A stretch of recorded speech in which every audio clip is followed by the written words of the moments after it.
अगर आपके पास कोई भी ऐप या वेबसाइट का आइडिया है और अगर आप कंफ्यूज हो रहे हो कि यार ये एक ऐप और वेबसाइट बनती कैसे है, किसको हायर करना है, कितने पैसे लगते हैं, सो डोंट वरी, ये एक सिंगल वीडियो आपके सारे बेसिक क्वेश्चंस को आज आंसर कर देगी। इसके साथ साथ हम ये भी सीखेंगे कि कौन से टूल्स यूज करने हैं, उनको कहाँ से सीखना है और कहाँ से आप रेफरेंसेस ले सकते हो। So without wasting any further time, let's get started.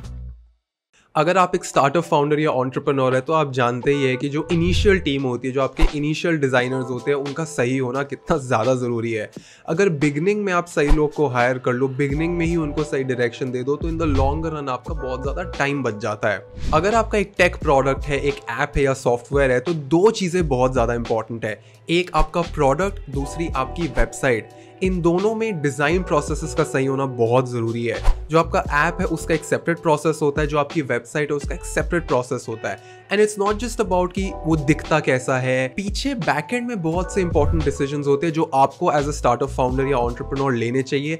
अगर आप अपने डिज़ाइनर्स को नहीं बताओगे तो वो खुद गलती कर सकते हैं। And in a lot of cases designers खुद ही नहीं बताते because they want to stretch a single project. But if you want to guard yourself, if you want to shield yourself from all these common traps, this course is really going to help you. Main issue ये है कि as an entrepreneur अभी आपके ऊपर बहुत सारा काम है, आपको मल्टीपल डिपार्टमेंट्स को कोऑर्डिनेट करना है। अगर आपको basics of UX, basics of UI and web design नहीं आया तो अब आप उन लोगों की मर्सी पे हो जिनको आप रैंडमली इंटरनेट पे हायर कर रहे हो। पहली बात तो आपको यही नहीं पता होगा कि मुझे क्या कैंडिडेट में ढूंढना है, कैसे चेक करना है कि ये अच्छा है भी या नहीं। एंड दूसरा, जब आप प्रोडक्ट बना रहे हो तो किन चीज़ों को ज़्यादा महत्व देना है, किन चीज़ों को ज़्यादा प्रायोरिटी देनी है, किन चीज़ों पे बाद में ध्यान देना है। क्योंकि बिगनिंग में आपको मन करेगा कि मैं सब कुछ कर लूँ, बट ऐसा नहीं करना है। इनफैक्ट जब भी आप नए डिज़ाइनर्स को हायर करोगे, अगर आप अच्छे डिज़ाइनर्स का इंटरव्यू लोगे तो वो भी इस बात को चेक करेंगे कि आपको डिज़ाइन के बारे में कितना पता है। तो अगर आपको डिज़ाइन के बारे में ज़्यादा आइडिया नहीं है, प्रोसेसेस का आइडिया नहीं है, स्केलेबिलिटी का आइडिया नहीं है, तो या तो डिज़ाइनर्स आपको ज्वाइन ही नहीं करेंगे सिंपली बिकॉज उनको आप में कॉन्फिडेंस नहीं आएगा, या वो इस बात का फायदा उठा लेंगे कि चलो इसको जो बोलता हूँ 5 दिन लगेंगे तो मैं 5 दिन ले सकता हूँ, जबकि हो सकता है उस काम में सिर्फ 1 दिन लगना हो सकता है कि एक डिज़ाइनर को एक स्पेसिफिक चीज़ नहीं आती हो जो आपके ऐप के लिए बहुत ज़्यादा इंपॉर्टेंट है, बट जस्ट बिकॉज उस डिज़ाइनर को वो चीज़ आती नहीं है वो आपको कभी मेंशन ही नहीं करेगा। इन चीज़ों से गार्ड करने के लिए मैंने ये कोर्स बनाया है। तो इस पूरे कोर्स में हमारे बहुत इंडिविजुअल प्रैक्टिकल मॉड्यूल्स होंगे जहाँ पे हम basics of UX, basics of UI, basics of design समझेंगे, कौन कौन से टूल्स होते हैं, कहाँ से रिसोर्सेज लेते हैं, कहाँ से हम फ्री में इंस्पिरेशन ले सकते हैं। इन सारी चीज़ों को बहुत प्रैक्टिकल तरीके से हम कवर करेंगे। आपको एक्सपर्ट बनने की ज़रूरत नहीं है, आपको सिर्फ बेसिक समझने की ज़रूरत है, फाउंडेशंस की ज़रूरत है, जिससे आप सही लोगों को हायर कर पाओ और उनको सही डायरेक्शन दे पाओ। एंड बिगनिंग में जो कॉमन मिस्टेक्स होती है जो बहुत से एंटरप्रेन्योर्स एंड फाउंडर्स करते हैं, उनको आप अवॉइड कर पाओ। अगर आपने इस कोर्स को मन से पूरा करा, आई कैन अश्योर यू कि आप बहुत सारा टाइम सेव करोगे। एंड जब आप टाइम एंड एनर्जी सेव करोगे तो आप अपनी सैलरी सेव करोगे, बैक एंड फोर्थ सेव करोगे, जो इनिशियल गलतियां उनको हटा दोगे।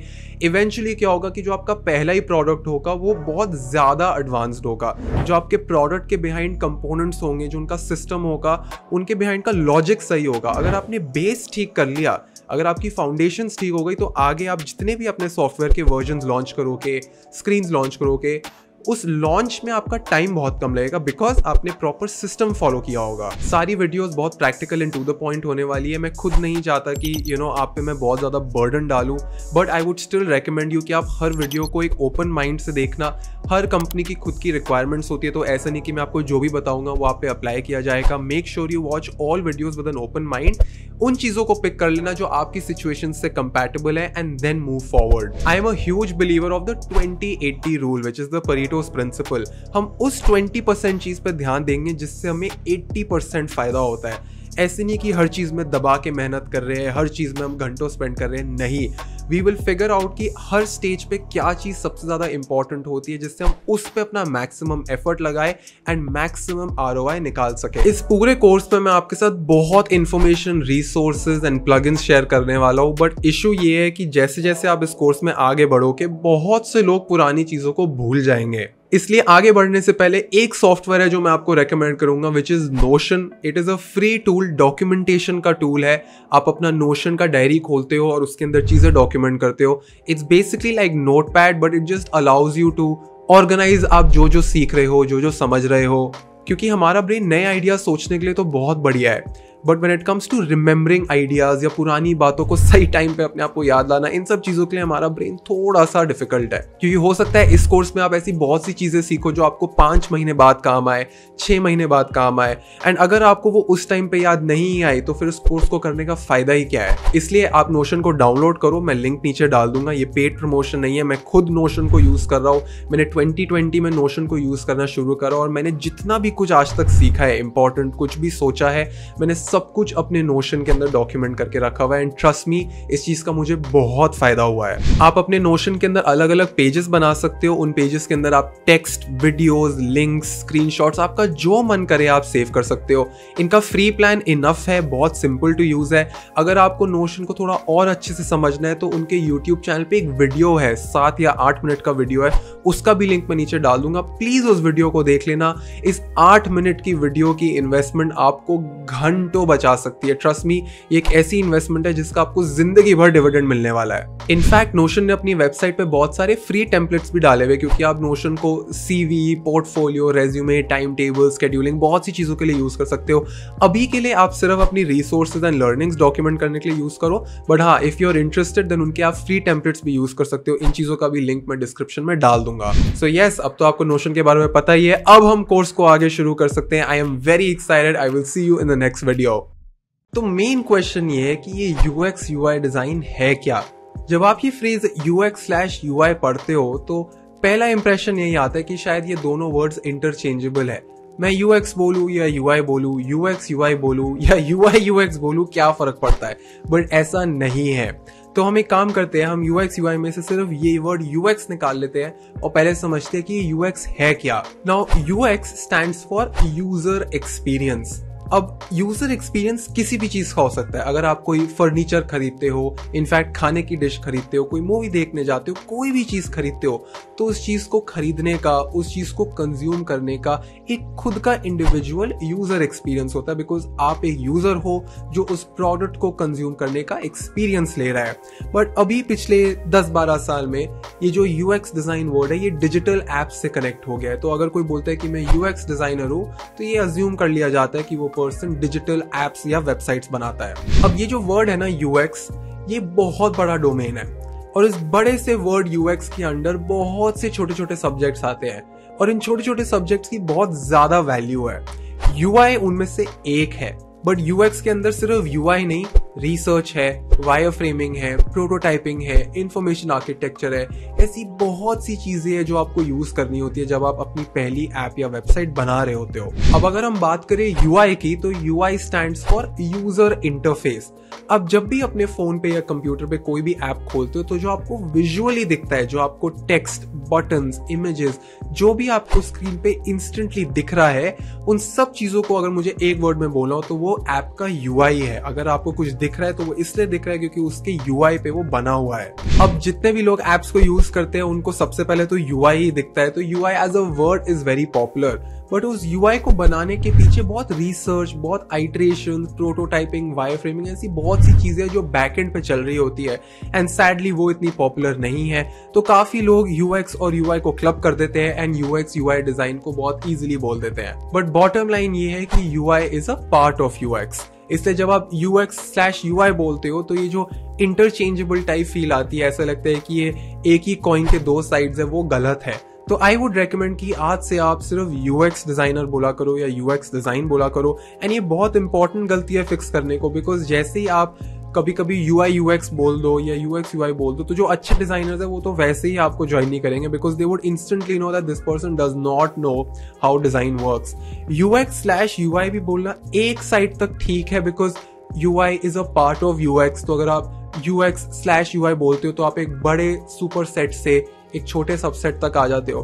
बट जब आप बोलते हो UI UX, आप समझो आपने कंप्लीटली गलत बोल दिया है। सो प्लीज मेक श्योर कि आप UX डिजाइन बोलो या UX डिजाइनर बोलो। अब आप बहुत से ऐसे लोगों से मिलोगे जो या तो अपने आप को UX डिजाइनर बोलते हैं या UI डिजाइनर बोलते हैं या प्रोडक्ट डिजाइनर बोलते हैं। तो UX designer and product designer को हम एक कैटेगरी में रखते हैं।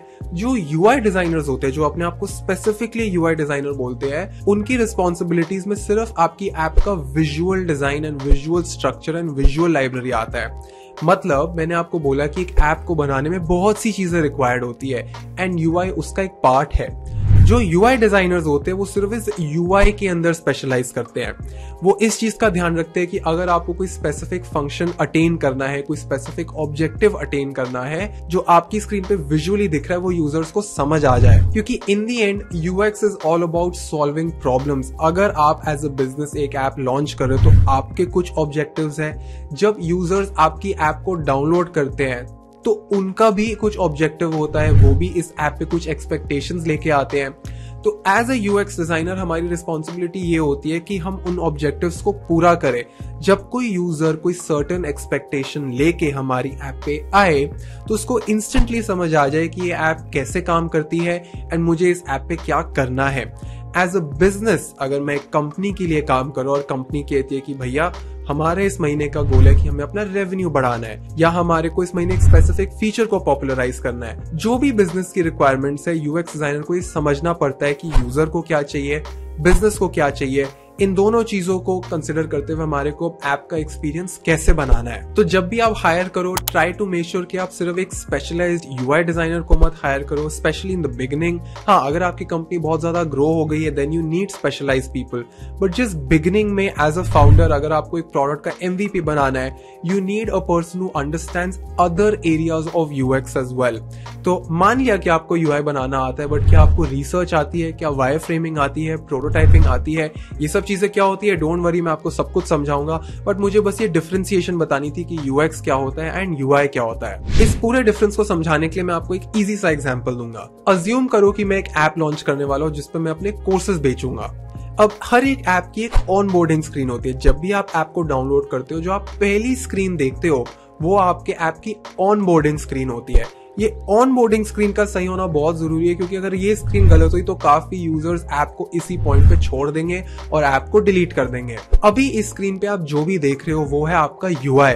आपको जो भी विजुअली दिख रहा है, बटन्स, टेक्स्ट, इमेजेस, इन सारी चीजों को मैं यूआई की कैटेगरी में डालूंगा। अब एज अ बिजनेस ओनर मैं ये चाहता हूँ कि जब भी कोई नया यूजर इस ऑनबोर्डिंग स्क्रीन पे आए तो वो अकाउंट क्रिएट करे, वो जाके मेरी ऐप को यूज करे। मैं चाहता हूँ कि इस ऐप का यूएक्स इतना स्मूथ और इतना इजी हो कि उस यूजर को मन करे कि वो अकाउंट क्रिएट करके मेरी ऐप पे टाइम स्पेंड करे।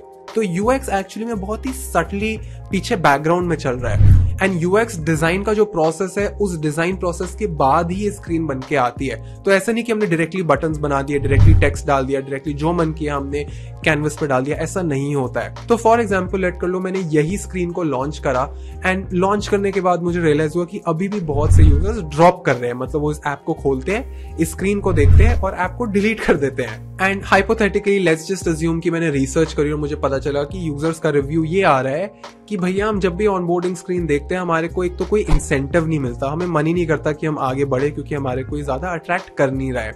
एंड दूसरा ये कि उनको समझ नहीं आ रहा कि ये ऐप करती क्या है, इस ऐप का मेरे से फायदा क्या होगा। तो अब एज अ यूएक्स डिजाइनर मेरे पास फीडबैक आ गया है। अब मुझे इस फीडबैक को समझना है। समझ के मुझे रियलाइज हुआ कि जो आप मेन इमेज देख रहे हो, इस इमेज में इनफ मीनिंग नहीं है, तो मैं इस इमेज को चेंज कर दूंगा।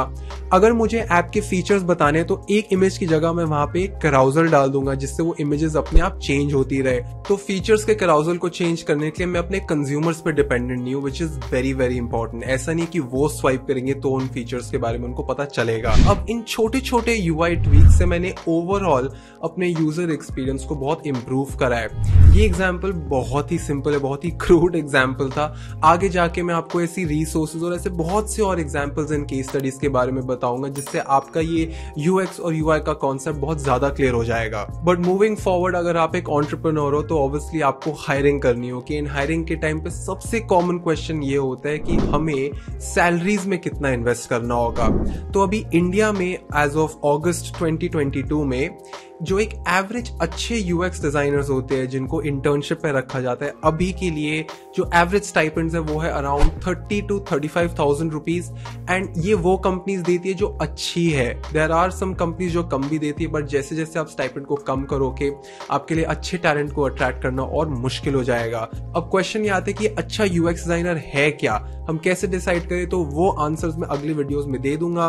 बट जनरली अगर एक डिजाइनर को 1 साल का एक्सपीरियंस है और उसने अपनी खुद की 3 से 4 केस स्टडीज करी हुई है, उसको बेसिक विजुअल डिजाइन आता है, बेसिक फिग्मा आता है, then that person is good enough to be your intern.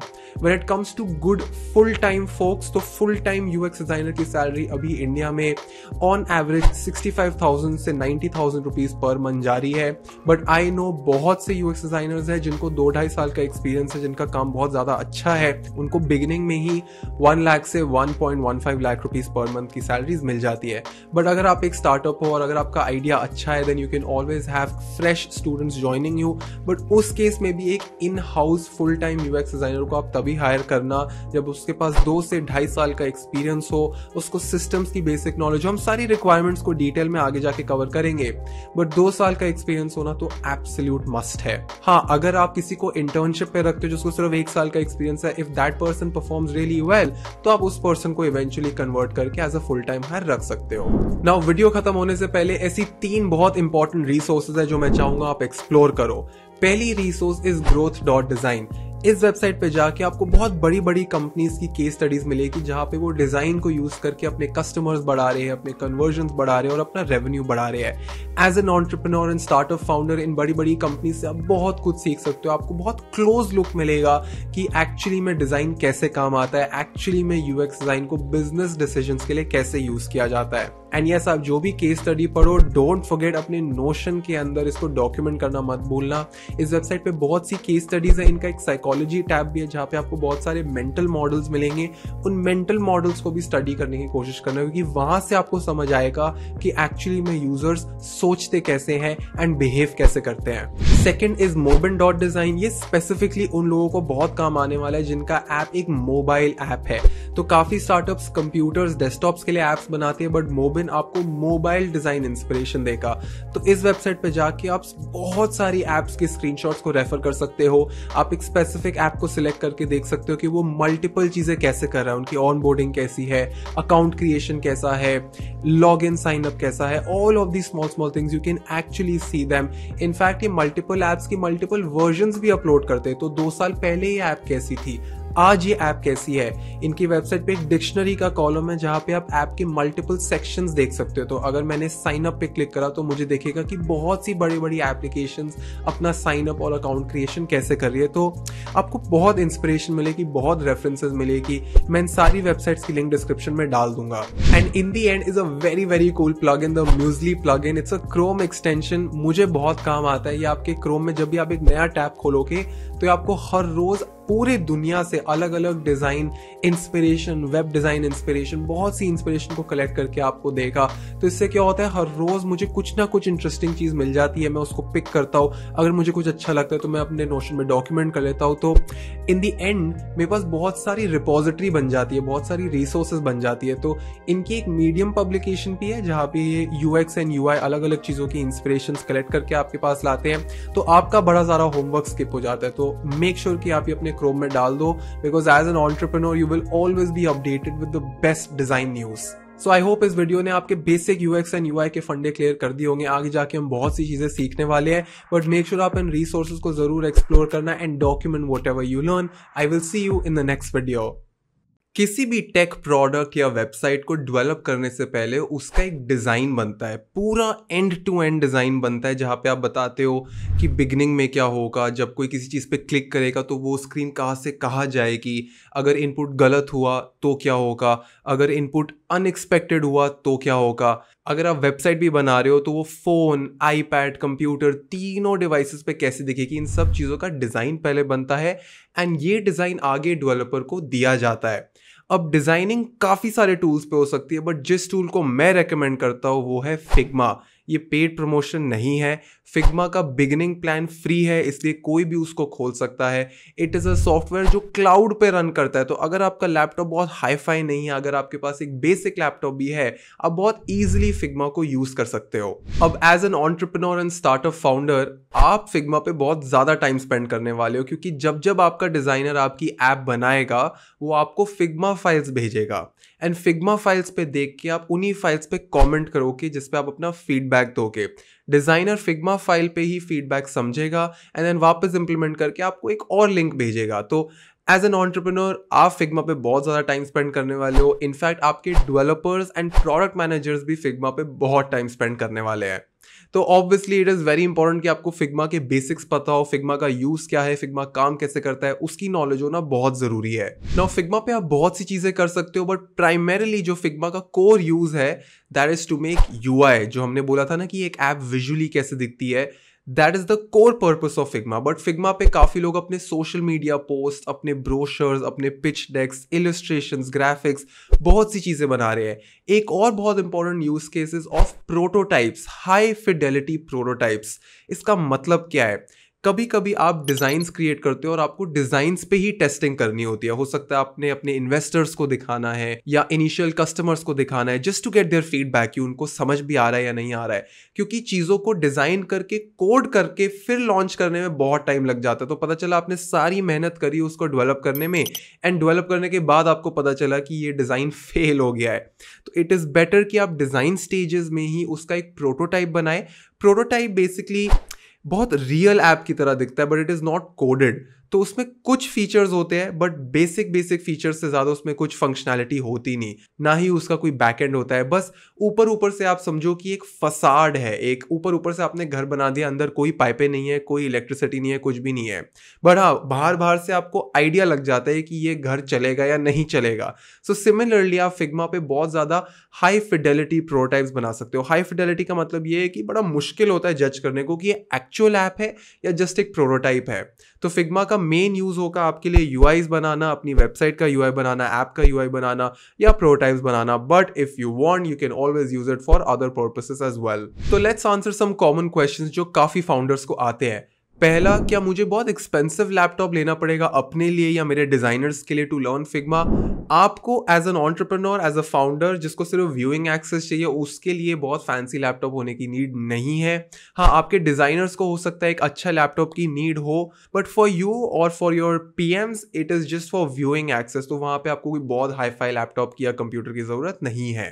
Next, do I need to learn Figma? अगर मैं फाउंडर हूं या एंटरप्रेन्योर हूं, बिल्कुल भी नहीं। आपको सिर्फ फिग्मा में बेसिक चीजें पता होनी चाहिए। बेसिक का मतलब ये कि जब आपको डिजाइनर आपको फिग्मा फाइल भेजे तो उस फाइल को खोलना कैसे है, एप्स की स्क्रीन्स को देखना कैसे है, अगर आपको फिग्मा पे कोई फीडबैक डालना है तो आप वो फीडबैक कैसे डालते हो, कमेंट्स कैसे डालते हो, वापस अपने डिजाइनर का रिप्लाई कैसे पढ़ते हो, इतना पता होना जरूरी है। बाकी आपके डिजाइन प्रिंसिपल्स ठीक होना बहुत जरूरी है। तो ऑफ कोर्स फिग्मा का बेसिक पता होना जरूरी है, बट ये पता होना कि हमें कंपोनेंट्स बनाने हैं, हमने क्या एज केसेस कवर करे हैं, क्या हमने एम्प्टी स्टेट कवर करी है, क्या हमने लोडिंग स्टेट की फाइल्स बनाई है, ये सब आपको पता होना चाहिए। The best place to learn Figma is Figma's YouTube channel. बड़ा ही ऑब्वियस आंसर है, बट बहुत कम लोग ये जानते हैं कि फिग्मा के चैनल पे बहुत सारी प्लेलिस्ट्स है, फ्री प्लेलिस्ट्स है। उसमें से एक प्लेलिस्ट है जो बेसिक फीचर्स के ऊपर है। मैं लिंक डिस्क्रिप्शन में डाल दूंगा, आप बस वो प्लेलिस्ट देख लेना। नेक्स्ट वीडियो में मैं भी आपको फिग्मा का ओवरव्यू दूंगा, तो उससे आपके मेजर डाउट्स क्लियर हो जाएंगे। बट अगर आप पे थोड़ा सा भी टाइम है, सिर्फ 30 मिनट्स में, अराउंड 30-35 मिनट्स में आप पूरी प्लेलिस्ट कवर कर लोगे। अगर आपने वो प्लेलिस्ट देख ली तो आपको फिग्मा के काफी सारे डाउट्स बहुत इजीली क्लियर हो जाएंगे। नेक्स्ट क्वेश्चन, हायरिंग करते हुए व्हाट डू आई आस्क? अगर मैं कोई डिजाइनर हायर कर रहा हूँ, एज एन इंटर्न हायर कर रहा हूँ, तो मुझे क्या पूछने की जरूरत है कि भैया तुम्हें फिग्मा में क्या क्या आना चाहिए? तो जब भी आप अपना इंटरव्यू ले रहे हो, प्लीज मेक श्योर कि आप अपने इंटर्न या इस फुल टाइम एम्प्लॉय से ये फॉलोइंग चीजें पूछ लो। पहला, क्या आपको फिग्मा के कंपोनेंट्स बनाना आता है? क्या आपको वेरिएंट्स बनाने आते हैं? क्या आप ऑटो लेआउट यूज करते हो? क्या आपको स्टाइल्स एंड लाइब्रेरीज डिक्लेयर करना आता है? क्या आपने कभी भी कोई बेसिक डिजाइन सिस्टम बनाया है? क्या आपको कंस्ट्रेंट्स आते हैं फॉर रिस्पॉन्सिव डिजाइन? क्योंकि हमारी ऐप अलग अलग डिवाइसेस पे बनेगी, तो क्या आपको कंस्ट्रेंट्स आते हैं? अब आप ये बोलो कि अंश हमें खुद नहीं पता ये चीजें क्या है, तो हम उससे क्या पूछे? डोंट वरी, मैं नीचे डिस्क्रिप्शन में सारी वीडियोस डाल दूंगा। सिर्फ 5-5 मिनट की वीडियोस है। 5 मिनट की वीडियो देख के ही आपको समझ आ जाएगा कि इन टॉपिक्स में हमें क्या करना है। बट हाँ, अगर इंटरव्यू के बीच में आपका डिजाइनर बोलता है कि मुझे इन 5 चीजों में से 2 चीजें नहीं आती, तो जरूरी नहीं कि आप उसको रिजेक्ट कर दोगे। Just tell that designer कि hey, I really want you to know at least these things जो मैंने अभी लिस्ट करी है। तो प्लीज आप यूट्यूब पे जाके इन चीजों को समझो, क्योंकि जब हम अपने ऐप का बेसिक डिजाइन सिस्टम बना रहे होंगे, you have to make sure that you understand कि स्टाइल्स कैसे डिक्लेयर करने हैं, लाइब्रेरीज कैसे मेंटेन करनी है, you need to make your components, you need to make your variants, and you need to know how auto layout works, you need to know how responsive design works. तो description में मैं सारी list डाल दूंगा, आपको सिर्फ interview के time पे सारी चीजें पूछनी है। अगर सामने वाले को नहीं आती, you just let them know that it is important for them to eventually understand these concepts and implement them जब वो आपकी ऐप बना रहे हो। Next question, can you use other tools for designing? Absolutely yes, बहुत से tools है जिनसे आप ऐप्स के डिजाइन बना सकते हो। मैं फिग्मा इसलिए रेकमेंड करता हूँ बिकॉज बहुत सी बड़ी बड़ी कंपनीज फिग्मा ही यूज कर रही है। मैं खुद फिग्मा यूज करता हूँ, मुझे सॉफ्टवेयर पे भरोसा है, that is why I recommend Figma. Next question, where do I send my team to learn Figma? अगर आपने किसी जूनियर डिजाइनर को हायर करा है तो वो फिग्मा में कैसे एक्सपर्ट हो सकता है? As I said, Figma's YouTube channel absolutely free ज्ञान है, उसमें एक बेसिक प्लेलिस्ट के अलावा एक मेन प्लेलिस्ट है जो आपको अपने डिजाइनर्स को रेकमेंड करनी है, and that is the office hours playlist. एक एक वीडियो 1.5 घंटे, 1 घंटे की है, बट मैं आपको सही बता रहा हूं, अगर आपके डिजाइनर्स ने उस प्लेलिस्ट को आधा भी देख लिया, then they will be way ahead of their peers, and their performance and their ability will just skyrocket. Office hours playlist का भी लिंक मैं डिस्क्रिप्शन में डाल दूंगा। Next question, is Figma just for apps and websites? Absolutely not, it is a design tool. तो अगर आपके designers Figma जानते हैं, they can also make your social media post, pitch decks, documents, PDFs, whatever that is that you want. It's a very easy tool. तो Figma पे बहुत सारे templates मिल जाते हैं, बहुत easy होता है to scale things. तो eventually अगर आपको Figma के basics आते हैं तो आप not just for your apps and websites but for a lot of other things आप अपना time बचा सकते हो by just using Figma and making everything on Figma. Next question, do I need a pro plan for Figma? To be honest, ideally आपको ले लेना चाहिए, but I'll tell you कि Figma की pricing कैसे काम करती है। इन योर फिग्मा टीम, लेट कर लो आपकी कंपनी की एक टीम है, तो उस टीम में सिर्फ जो डिजाइनर्स होते हैं उनको एडिट एक्सेस की जरूरत होती है, बाकी सारे लोगों को सिर्फ व्यूइंग एक्सेस की नीड होती है। तो व्यू एक्सेस फ्री होता है। अगर आपने किसी को अपना लिंक भेजा है और अगर आपने उसके ईमेल आईडी को इंक्लूड करा है तो सामने वाले को व्यू एक्सेस फ्री में मिलता है। बट जो डिजाइनर्स है जिन्होंने एक्चुअली में ऐप पे काम करना है उनको एडिट एक्सेस की नीड होती है। एज ऑफ नाउ अगस्त 2022 में इट इज $15 पर editor, which is great. I am telling you, इस इन्वेस्टमेंट का आपको बहुत लॉन्ग टर्म फायदा होने वाला है, बिकॉज जब आप पे प्रो प्लान आ जाता है तो you can make unlimited files, आप लाइब्रेरीज पब्लिश कर पाते हो, स्टाइल्स पब्लिश कर पाते हो, you can have unlimited files, unlimited pages, बहुत फ्रीडम मिल जाती है आपको to make your designs properly. तो मैं तो रेकमेंड करूंगा कि आप प्रो प्लान में इन्वेस्ट कर लो, बट बिगनिंग में you can always try out the software for free. तो अगर आप बिल्कुल इनिशियल स्टेजेस में हो, you can very easily make your initial designs using the free plan. So yes, I hope आपको इन आंसर से थोड़ी सी क्लैरिटी मिली हो। अगले वीडियो में मैं आपको एक्चुअली में फिग्मा दिखाऊंगा। इट्स वेरी इजी, आपको खुद 5-10 मिनट में समझ आ जाएगा कि चीजें कैसे काम कर रही है। So I will see you in the next video. Alright, तो अब हम एक फिग्मा का क्विक ओवरव्यू लेंगे कि फिग्मा एक्चुअली में दिखता कैसे है एंड फिग्मा फाइल्स कैसी दिखती है और फिग्मा पे आप एक्चुअली में फीडबैक कैसे देते हो। तो अभी आप जो स्क्रीन देख रहे हो ये आपको तब दिखेगी जब आप फिग्मा के अंदर हो। तो फिग्मा यूज करने के लिए कोई आपको सॉफ्टवेयर डाउनलोड करने की जरूरत नहीं है। आप बस गूगल क्रोम पे जाते हो, अपना फिग्मा अकाउंट बनाते हो एंड फिग्मा में लॉग इन करते हो। जैसे सोशल मीडिया वेबसाइट के अंदर लॉग इन करते हो और आप वो गूगल क्रोम से एक्सेस कर लेते हो, फिग्मा को भी आप बहुत इजीली गूगल क्रोम से ही एक्सेस कर सकते हो। But before entering Figma you have to make a Figma account. तो आप figma.com पे जाके यहाँ पे एक बटन है साइन अप फॉर फ्री, इसके अंदर आप या तो अपने गूगल से साइन इन कर सकते हो या एक अकाउंट बना सकते हो। मैं रेकमेंड करूंगा आप एक अकाउंट बना लो, क्योंकि फिर फिग्मा के लिए एक इंडिविजुअल पासवर्ड बन जाता है। अकाउंट क्रिएट करने के बाद you will be able to log in, and जैसे ही आप लॉग इन करोगे this is how your Figma UI would look like. तो अभी फर्स्ट इंप्रेशंस में तो आपको डर ही लग रहा होगा, but trust me everything is very simple, बहुत आसान है इसको समझना। टॉप पे आपको 3 बटन्स दिख रहे होंगे। सबसे पहला button is new design file, फिर है न्यू फिगजैम फाइल, इसको आप इग्नोर कर दो। फिगजैम एक अलग ही प्रोडक्ट है, हम अभी फिग्मा पे काम करेंगे। FigJam is for like brainstorming and research, but अभी उसकी आपको नीड नहीं है। फिग्मा एडिटर्स की कॉस्ट अलग होती है, फिगजैम एडिटर्स की कॉस्ट अलग होती है।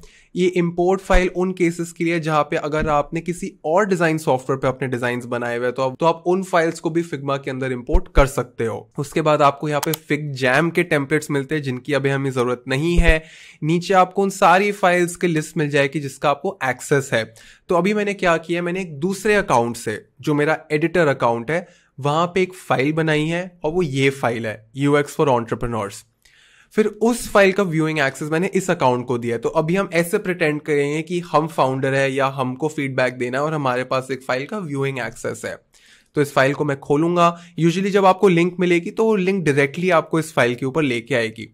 तो यहाँ पे लेफ्ट पे सारे मेरे पेजेस होते हैं। फिग्मा फाइल के अंदर अनलिमिटेड पेजेस हो सकते हैं। अगर आपका फ्री प्लान है तो लिमिटेड होते हैं, प्रो प्लान में अनलिमिटेड होते हैं।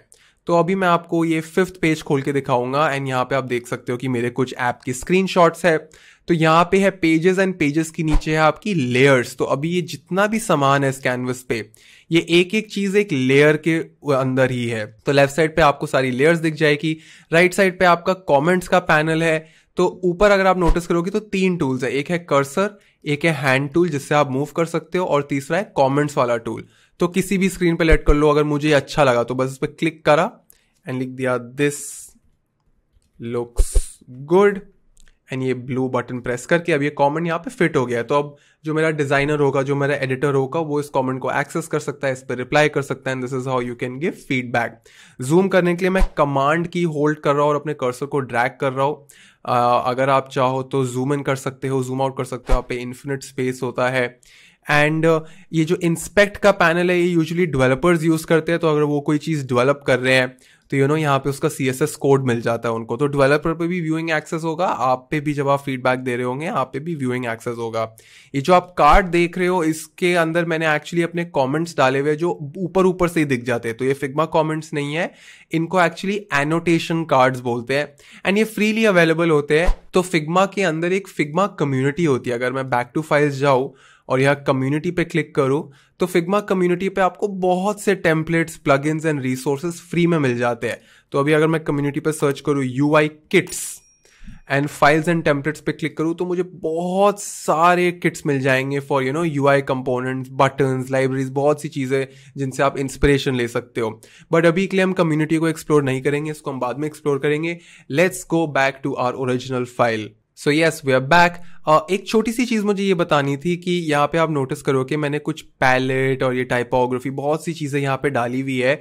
यही है उस सिस्टम का थोड़ा सा ग्लिम्स जो मैं बार बार बोलता रहता हूँ कि ये जो आप पैलेट देख रहे हो, मैं कोशिश करता हूँ कि मैं सारे अपने डार्क UI में यही कलर्स यूज करूँ, या अगर लाइट UI की बात आए तो यही मेरा पैलेट हो। अगर मैं किसी कलर पे क्लिक भी करता हूँ तो आपको उसका नेम मिल जाता है। इसको यूजुअली बोलते हैं स्टाइल्स को डिक्लेयर करना। तो ऊपर से तो ये व्हाइट कलर है, बट इस व्हाइट का भी एक नाम है विच इज लाइट UI/base1। तो इसका मतलब है मैंने इसका एक स्टाइल क्रिएट कर दिया है। आपको ये सब करने की जरूरत नहीं है, आपके डिजाइनर्स ये आपके लिए करेंगे। But just for knowledge, just for like awareness मैं समझाना चाह रहा था कि जैसे लेट कर लो ये मेरी ऑन बोर्डिंग स्क्रीन है, राइट। ऑन बोर्डिंग स्क्रीन पे मैंने एक बटन यूज करा है तो ऊपर से आपको डिफॉल्ट में यही बटन दिख रहा है। बट अगर मैं इस बटन के एक्चुअल कंपोनेंट पे आपको लेके जाऊं तो इस बटन की बहुत सी स्टेट्स है। ये मेरा प्राइमरी बटन है, ये मेरा सेकेंडरी बटन है, ये मेरा टर्शरी बटन है। इसके अंदर भी डिफॉल्ट होता है, क्लिक्ड होता है, लोडिंग होता है, जस्ट लोडिंग होता है। अगर इनपुट फील्ड्स की बात की जाए तो ये मेरी डिफॉल्ट स्टेट है, ये सिलेक्टेड है, ये जब टाइप्ड है, अगर ये डिसेबल्ड है। उसके अंदर भी यू हैव वेरिएशंस की, हो सकता है लेफ्ट पे आइकन हो, कोई एक्स्ट्रा मैसेज हो, एरर मैसेज हो। तो ये एज केसेस और ये एरर स्टेट्स, इन सबको हैंडल करना बहुत जरूरी है। इसीलिए पहले आपके कंपोनेंट्स की लाइब्रेरी बनती है, पहले ये सारी फाउंडेशंस बनती है, फिर जाके आप स्क्रीन्स बनाते हो। क्योंकि अगर आपने सिर्फ ये बटन बना दिया एंड इन बटन्स के अलावा इन सारी स्टेट्स को कवर नहीं करा तो ऐप में वो सारे एज केसेस रहेंगे ही नहीं, वो ऐप सारे यूज केसेस को सेटिस्फाई नहीं करेंगे। तो जल्दबाजी में इस चीज पे मत जल्दी कूद जाना, पहले अपनी ये फाउंडेशंस पूरी करना। इन फाउंडेशंस में क्या आता है मैं आपको सब कुछ एक एक करके समझा दूंगा। वैसे भी आपके डिजाइनर्स नहीं करना है तो मैं आपको सारी रिसोर्सेज दूंगा, सारा आपको मैप दूंगा। बट जस्ट फॉर अवेयरनेस मुझे आपको ये दिखाना था कि जब आपका डिजाइनर आपको आपकी फिग्मा फाइल भेजता है तो वो फाइल दिखती कैसी है, राइट। फिग्मा के अंदर कमेंट्स कैसे डालते हैं। अभी आपको यहाँ सिर्फ व्यू ओनली एक्सेस दिख रहा है। अगर यही मैं एडिट एक्सेस मांगूंगा तो I have to pay extra for my editor, right. क्योंकि मैं अब व्यूअर से एडिटर में जा रहा हूं तो for every editor you have to pay extra. ये अभी प्रो प्लान है तो प्रो प्लान में you have unlimited pages and unlimited space, but free plan में ऐसा नहीं होता है। तो आई होप कि इससे आपको थोड़ा सा फिग्मा का आइडिया लगा होगा। आगे जाके हम और भी चीजें करेंगे, बट इससे कम से कम आपको एक व्यू आ गया कि मेरा फिग्मा का यूआई दिखता कैसे है। वन लास्ट टिप, अगर आपको ये लेफ्ट और राइट पैनल छुपाना है तो सिर्फ कमांड स्लैश कर देना, इससे आपके पास और स्पेस आ जाएगा, थोड़ा सा और क्लीन हो जाता है, थोड़ा सा आपको और स्पेस मिल जाता है। वापस लाने के लिए वापस आप कमांड बैक स्लैश करना, तो आपको बहुत इजीली वापस चीजें मिल जाएगी। अगर किसी ने प्रोटाइप बनाया हो तो ये प्ले बटन से वो प्रोटाइप भी एक्सेस हो जाता है, बट ये हम बाद में कवर करेंगे। मेन शॉर्टकट है C for putting comments and command back slash for removing the side bar menu. So I will see you in the next video. अपने कंपनी की पहली ऐप, वेबसाइट या सोशल मीडिया प्रोफाइल्स बनाने से पहले एक चीज है जो आपको पहले लॉक करनी पड़ती है, that is your brand identity. Brand identity basically एक मार्केटिंग डिजाइनर की रिस्पॉन्सिबिलिटी होती है। ब्रांड आइडेंटिटी के अंदर बहुत सी ऐसी चीजें आती है जो आपके ब्रांड को यूनिकली डिफाइन करे, जैसे कि आपकी कंपनी का नाम, कंपनी जो ऐप लॉन्च कर रही है उसका नाम, फिर इन दोनों नाम को रजिस्टर करना, इन सब के स्पेसिफिक कलर्स डिसाइड करना, क्योंकि आपके ब्रांड का एक स्पेसिफिक पैलेट बनता है, स्पेसिफिक कलर्स बनते हैं जो आपके ब्रांड को डिफाइन करते हैं।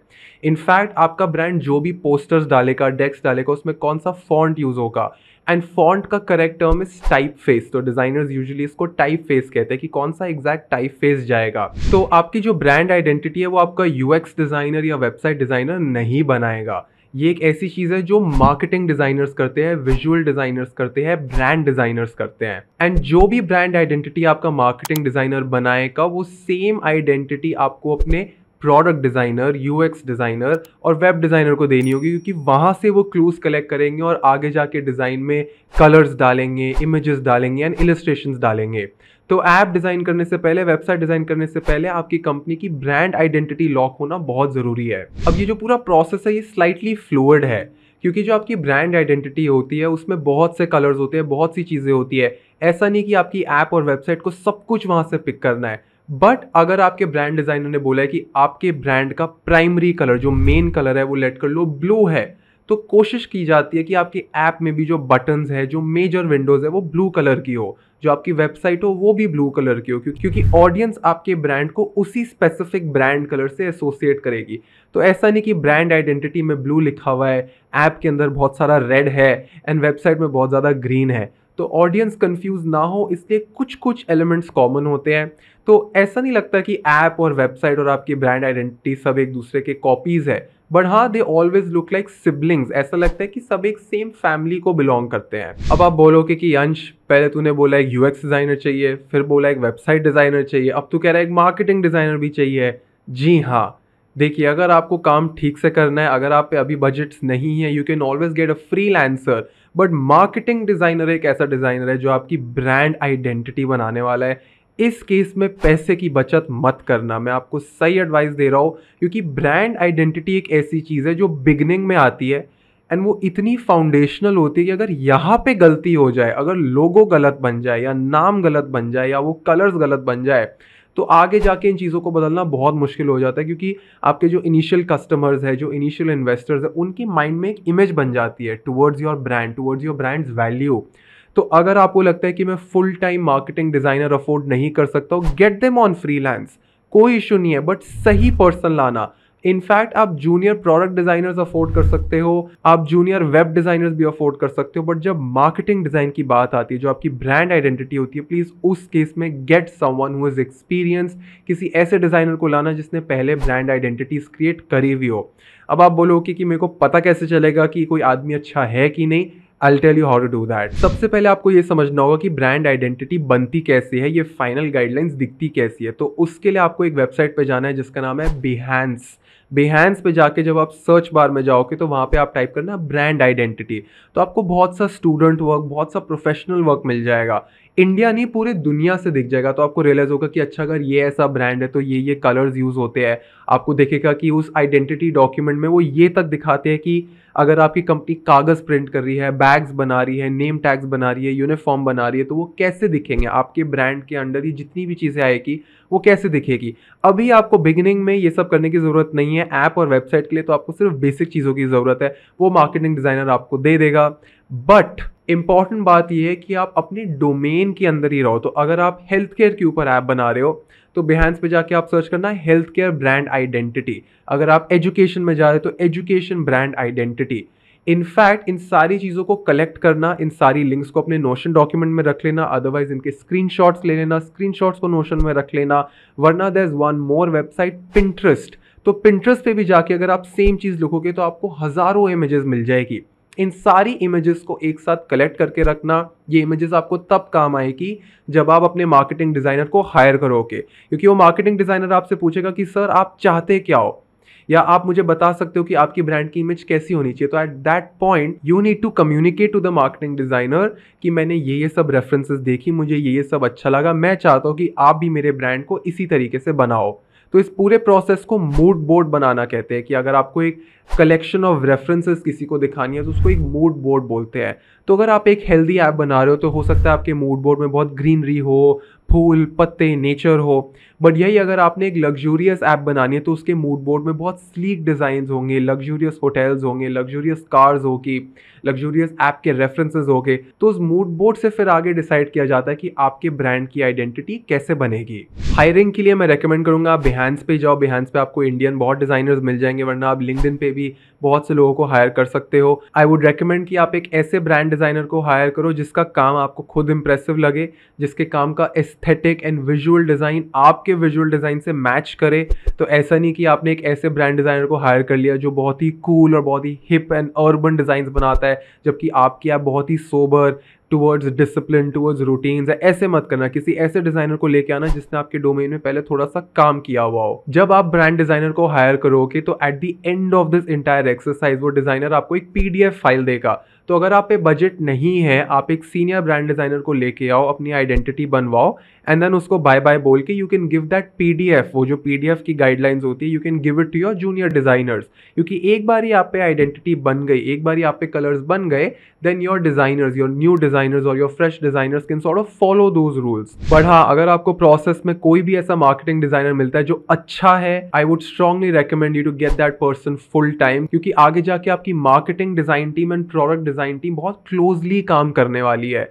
तो ऐसा होता है कि मार्केटिंग टीम को एड्स डालनी होती है तो वो बहुत क्लोजली आपके UX डिज़ाइनर्स के साथ काम करते हैं।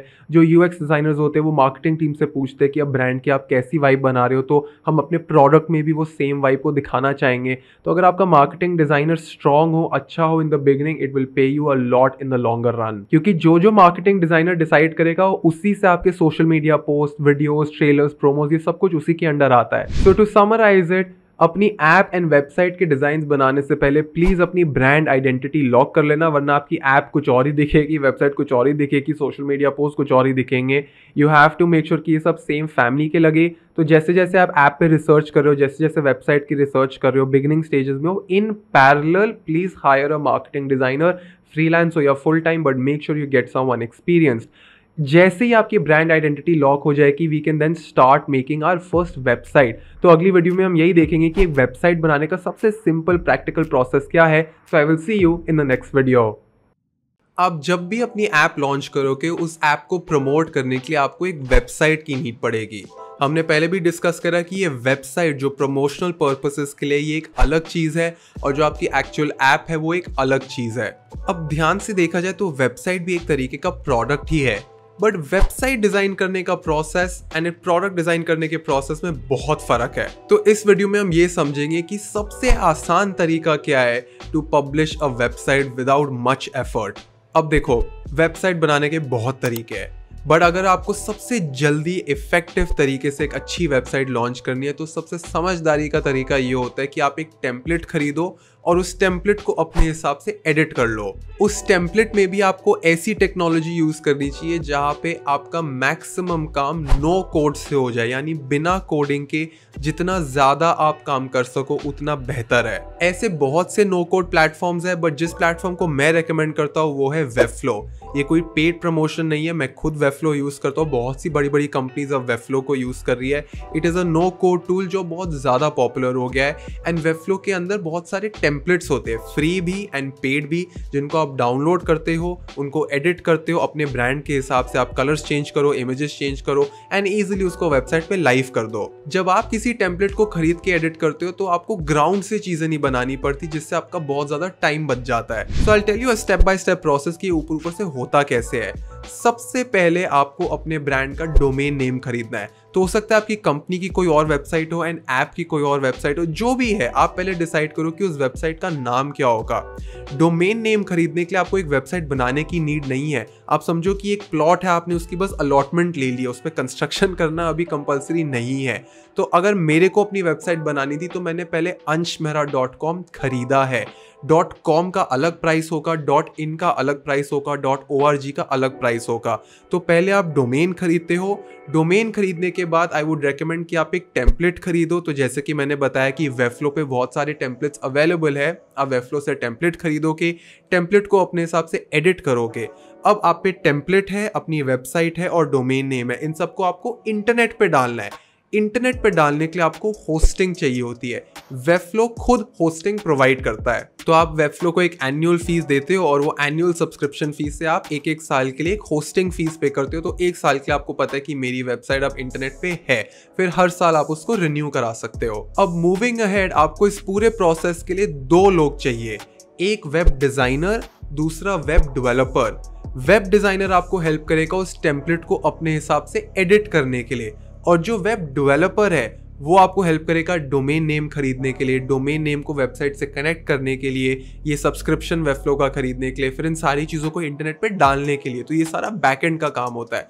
तो डिज़ाइनर है जो आपको टेम्पलेट एडिट करके देगा, एंड डेवलपर है जो इस टेम्पलेट को पकड़ के डोमेन नेम से जोड़ के उसको इंटरनेट पे डालेगा। अब वेब डेवलपर्स भी बहुत तरीके के होते हैं, मेजरली HTML CSS के वेब डेवलपर्स होते हैं, बट अभी हम वेबफ्लो की बात कर रहे हैं। तो स्पेसिफिकली जब भी आप हायर करो, you have to look for Webflow developer, क्योंकि जो नॉर्मल वेब डेवलपर्स होते हैं वो हैंड कोडिंग, मैन्युअल कोडिंग करते हैं। HTML CSS करके एक लैंग्वेज होती है, वो उन पे वेबसाइट्स बनाते हैं, which is a tedious process. आपको ग्राउंड से चीज़ें बनानी पड़ती है। अगर आप टेम्पलेट्स ले भी लो HTML CSS के, सब कुछ हाथ से कोड करना पड़ता है।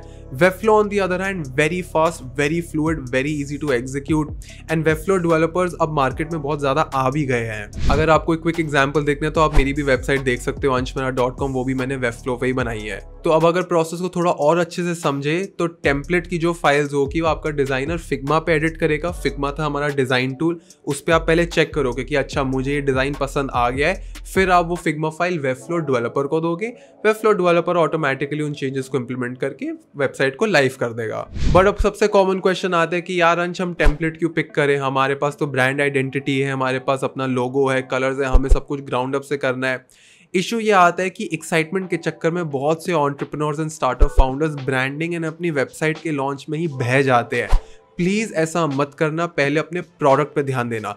हाँ, अगर आपको अपने प्रोडक्ट पे बहुत ज़्यादा फेथ है, अगर आपको लगता है आपका प्रोडक्ट बेस्ट है, then you can spend time doing things from scratch on the website. But in most cases आपका प्रोडक्ट पे ही इतना ध्यान पेंडिंग होता है कि आई वुडंट रेकमेंड यू कि आप वेबसाइट की ज़्यादा गहराई में जाओ, क्योंकि मैं आपको प्रैक्टिकल एक्सपीरियंस से बता रहा हूँ, एक बहुत बढ़िया वेबसाइट एंड एक मीडियोकर प्रोडक्ट फेल कर जाते हैं, बट एक डिसेंट वेबसाइट एंड एक गुड प्रोडक्ट रेवेन्यू इंक्रीज करते हैं, ज़्यादा कस्टमर्स को लेके आते हैं। तो वेबसाइट के मामले में समझदारी यही होती है कि बिगिनिंग में एक टेम्पलेट उठाओ, उसको एडिट करो एंड सबसे ज़्यादा ध्यान अपने प्रोडक्ट पे दो। अब इस वेबसाइट को बनाने के लिए आपको हायरिंग करनी होगी, इन मोस्ट केसेस ये काम आउटसोर्स होते हैं, क्योंकि फुल टाइम वेबफ्लो डेवलपर्स की स्टार्टअप्स को बिगिनिंग में नीड नहीं होती।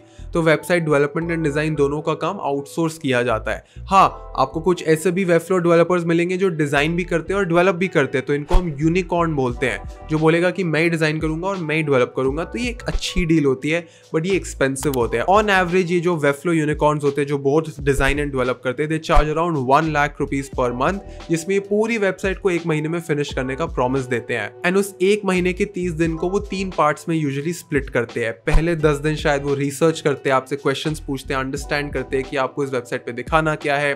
बाकी जो बीच का 10 दिन का गैप है उसमें they make the initial designs, and जो लास्ट के 10 दिन होते हैं उसमें दे कोड। बट ये भी मैं बहुत आइडियल सिनेरियो बता रहा हूँ, कभी कभी 1.5-2 महीने भी लग जाते हैं।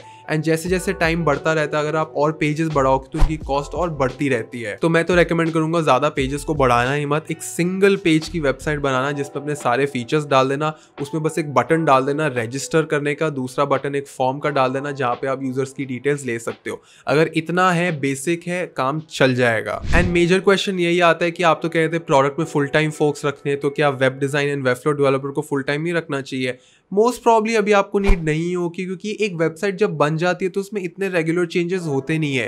तो जो बेसिक नॉर्म है वो ये है कि वेबफ्लो डेवलपर आएगा, वेबसाइट बनाएगा, 2 महीने बाद अब वो चला जाएगा। अगर 2-3 महीने बाद आपको कोई चेंजेस हो या इवेंचुअली कोई भी आपको चेंजेस होए तो उन माइनर चेंजेस के लिए आप वेबफ्लो डेवलपर को वापस बुला सकते हो, क्योंकि हर महीने आपकी वेबसाइट में चेंजेस नहीं होंगे। वेबसाइट एक बार बन जाती है तो वो इंटरनेट पर चली जाती है।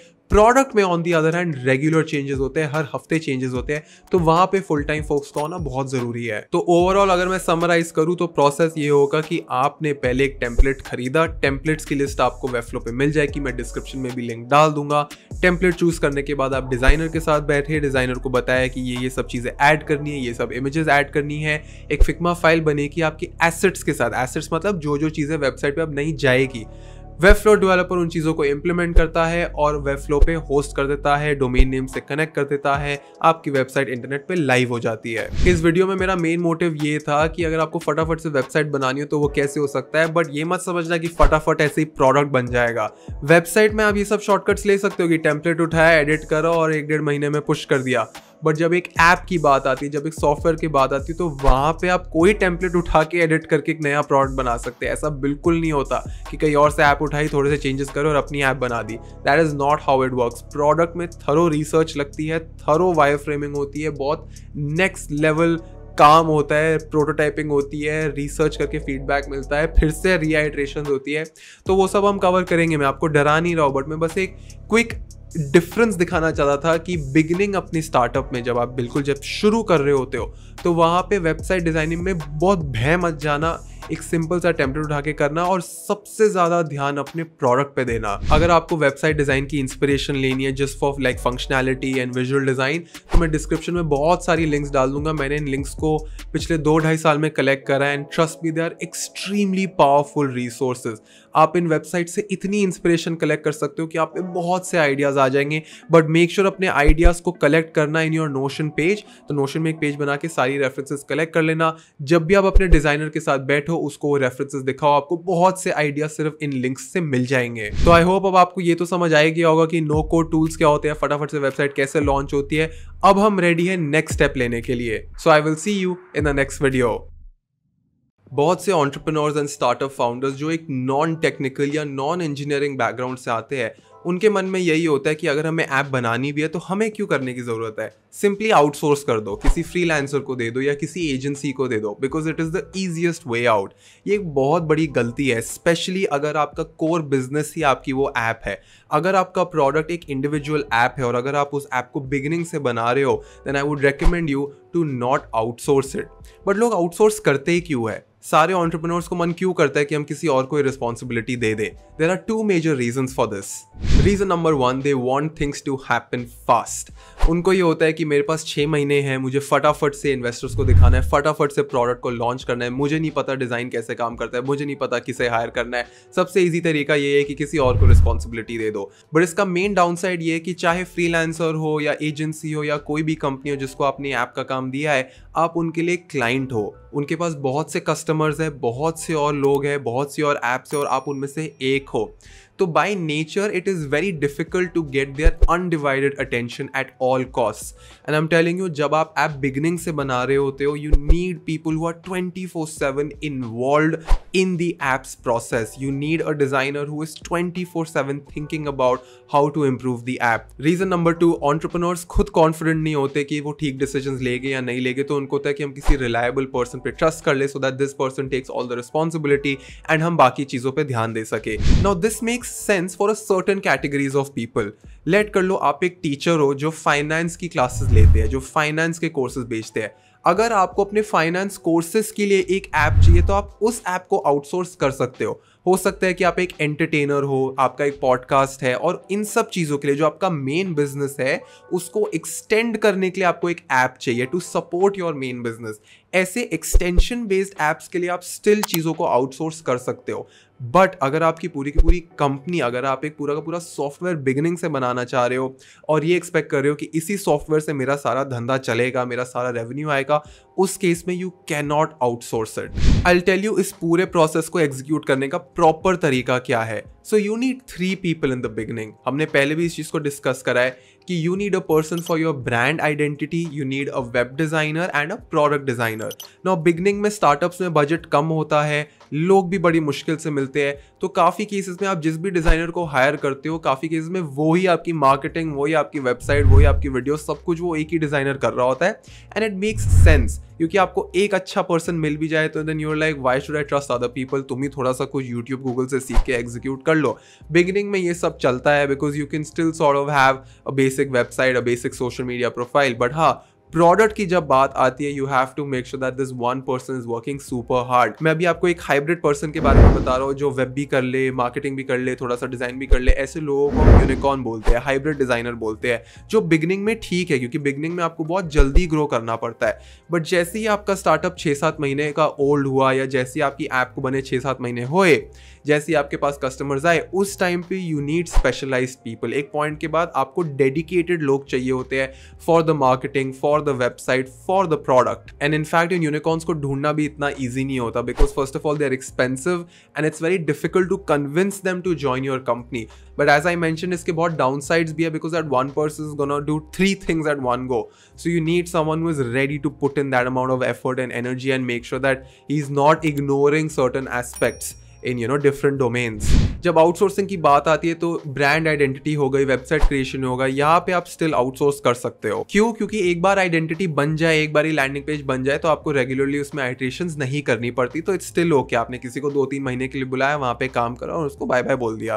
बट प्रोडक्ट्स में आउटसोर्स क्यों नहीं कर सकते? उसका मेन रीजन ये है कि आप जिस भी पर्सन को इनिशियल डेज में लाओगे इस ऐप को बनाने के लिए, अगर वो पर्सन इस ऐप को ठीक से बनाता है तो इस ऐप के बिहाइंड एक सिस्टम होता है। लेट कर लो आपने किसी को आउटसोर्स कर दिया, उन्होंने आपकी ऐप बना दी, उस ऐप के पीछे का एक सिस्टम है। अब ये जो पर्सन था जिसको आपने आउटसोर्स करा, ये पिक्चर से बाहर हो गया और नए डिजाइनर्स आए। इन नए डिजाइनर्स को सिस्टम को समझने में बहुत टाइम लग जाएगा क्योंकि ये सारा सिस्टम, जैसे फिग्मा एक टूल है, वहां पे बनता है, तो एक नए डिजाइनर के लिए बहुत ओवरवेलमिंग हो जाता है। उसको समझ नहीं आता कि इन कंपोनेंट्स को बनाने के पीछे का स्ट्रक्चर क्या है, लॉजिक क्या है। So it's very very important कि जो आपके इनिशियल डिजाइनर्स है वो आपके साथ लॉन्ग टर्म स्टिक रहे क्योंकि वही सिस्टम बनाएंगे and in the long run उस सिस्टम की मेंटेनेंस में उनका बहुत बड़ा हाथ होगा। तो अब हमें समझ आ गया कि हमें फुल टाइम फोक्स चाहिए, अच्छे लोग चाहिए, बट क्वेश्चन ये आता है कि अब इनको हायर कैसे करें। सी, हायरिंग से पहले एक बहुत इंपॉर्टेंट चीज है, वो है आपकी ब्रांड आइडेंटिटी। क्योंकि सारे डिजाइनर्स आपकी जॉब पोस्टिंग को देखने से पहले ये देखेंगे कि आपका ब्रांड कैसा है, आपके ब्रांड का नाम क्या है, लोगो क्या है। And UX designers are very visual creatures, so you have to make sure कि आप कहीं पे भी जॉब पोस्टिंग डाल रहे हो। अभी आगे जाके मैं आपको एग्जैक्ट प्रोसेस, एग्जैक्ट वेबसाइट्स बताऊंगा जहां पे आप जॉब पोस्टिंग डाल सकते हो, कहां से हायर कर सकते हो।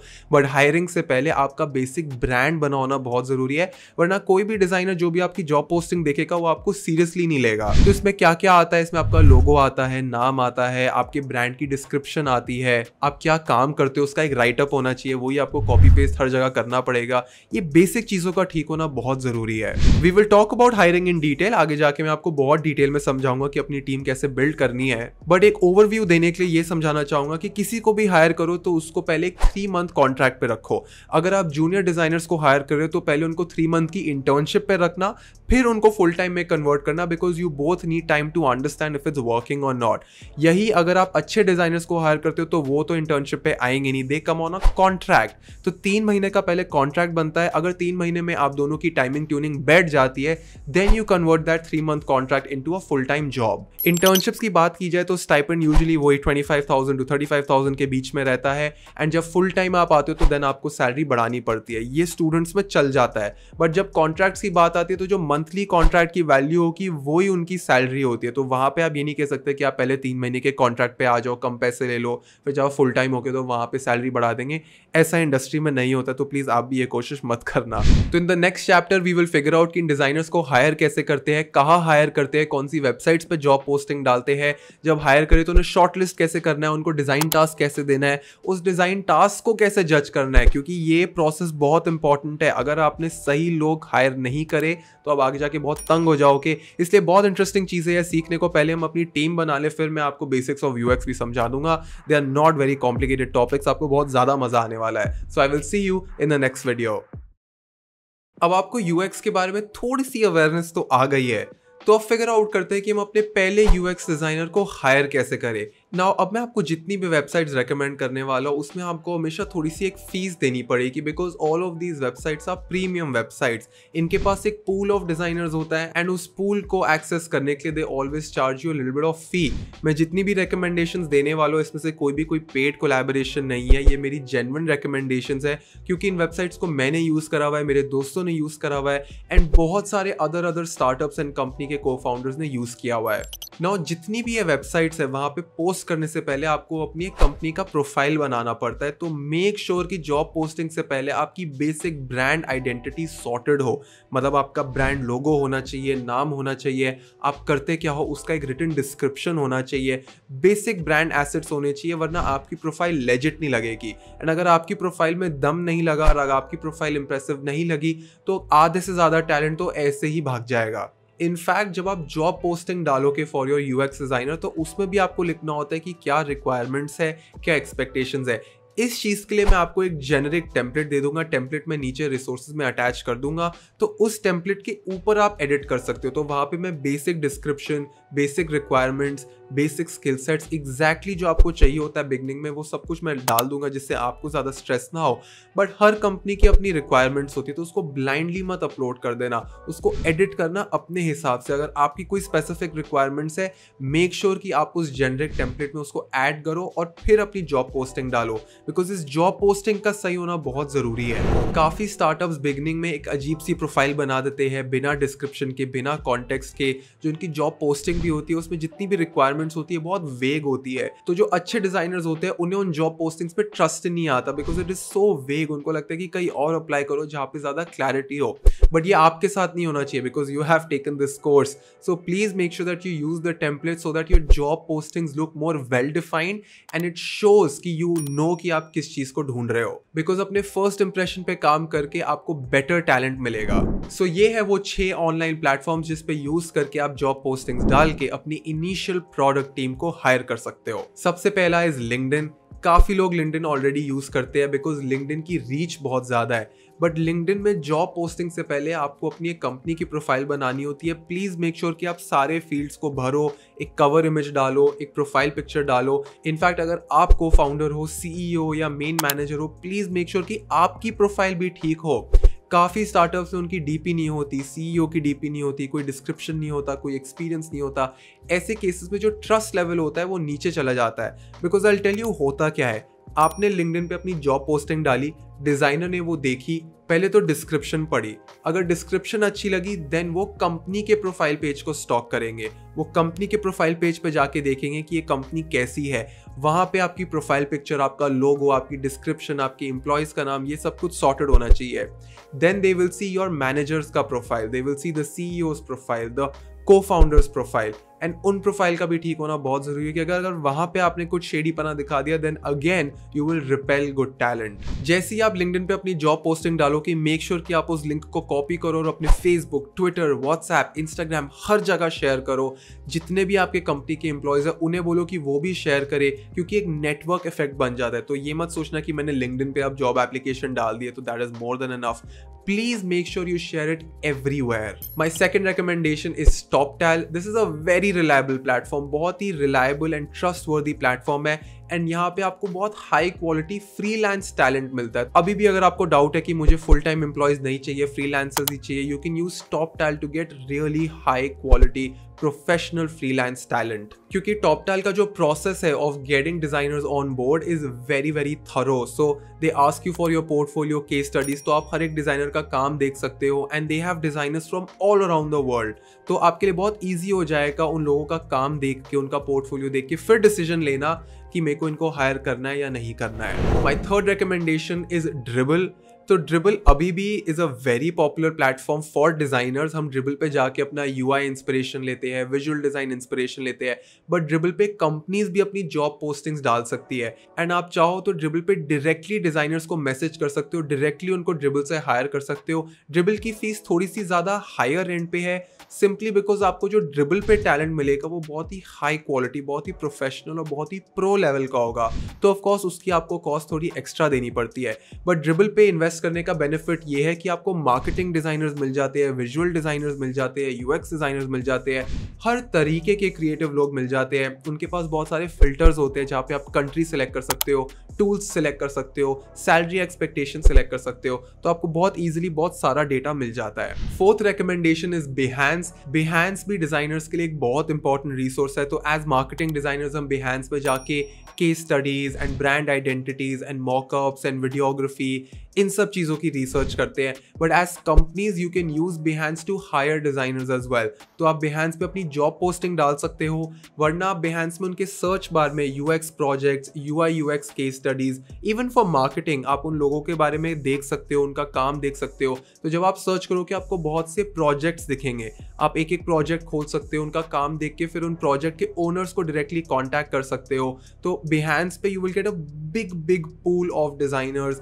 In both marketing and UX domain. In fact Behance में भी फिल्टर्स होते हैं, तो आप ये बोल सकते हो कि मुझे उन लोगों का काम देखना है जो फोटोशॉप पे काम करते हैं, मुझे उन लोगों का काम देखना है जो फिग्मा पे काम करते हैं। आप उनको एक्सपीरियंस के लेवल पे, डोमेन के लेवल पे, कंट्री वाइज बहुत तरीकों से आप उस लिस्ट को फिल्टर कर सकते हो। तो it becomes very easy for you to shortlist talent. Fifth recommendation is Instagram। Yes, Instagram के सर्च पे जाके अगर आप #UX डिजाइन या #UI डिजाइन लिखोगे या #UX केस स्टडीज लिखोगे तो आपको हजारों Instagram पोस्ट मिलेंगे जहाँ पे डिजाइनर्स ने अपना काम ऑनलाइन डाला हुआ है। तो इसका बेनिफिट ये है कि आप उन डिजाइनर्स का Instagram प्रोफाइल देख सकते हो, चेक कर सकते हो कि इनका काम कैसा है, एंड देन उनको डायरेक्टली Instagram पे मैसेज कर सकते हो। This is free of cost. In fact इस पूरे प्रोसेस में आपको बहुत सी रिसोर्सेज भी मिलेगी। जब आप UI डिजाइन के हैशटैग को देखोगे तो make sure you save those resources as well, क्योंकि वो आगे जाके आपको बहुत ज्यादा काम आ सकती है। Sixth recommendation is AngelList talent. This is again a very reliable source for getting good talent for your startups. In fact AngelList पे बहुत अच्छे प्रोफेशनल्स पूरी दुनिया से आते हैं to work in good startups.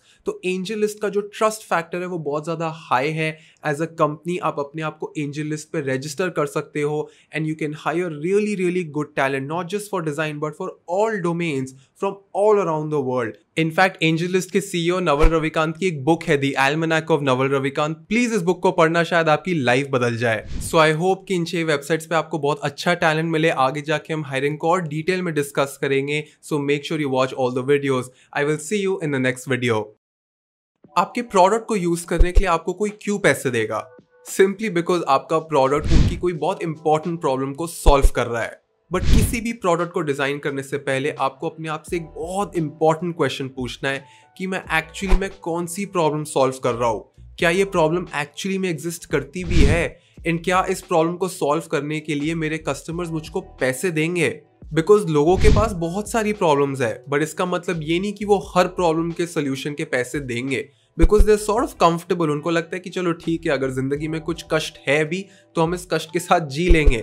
But आपको एज एन एंटरप्रेन्योर कभी कभी लगता है कि जिस प्रॉब्लम को आपने रिकॉग्नाइज करा है वो बहुत ही सिवियर प्रॉब्लम है एंड सब उस प्रॉब्लम से बहुत परेशान है।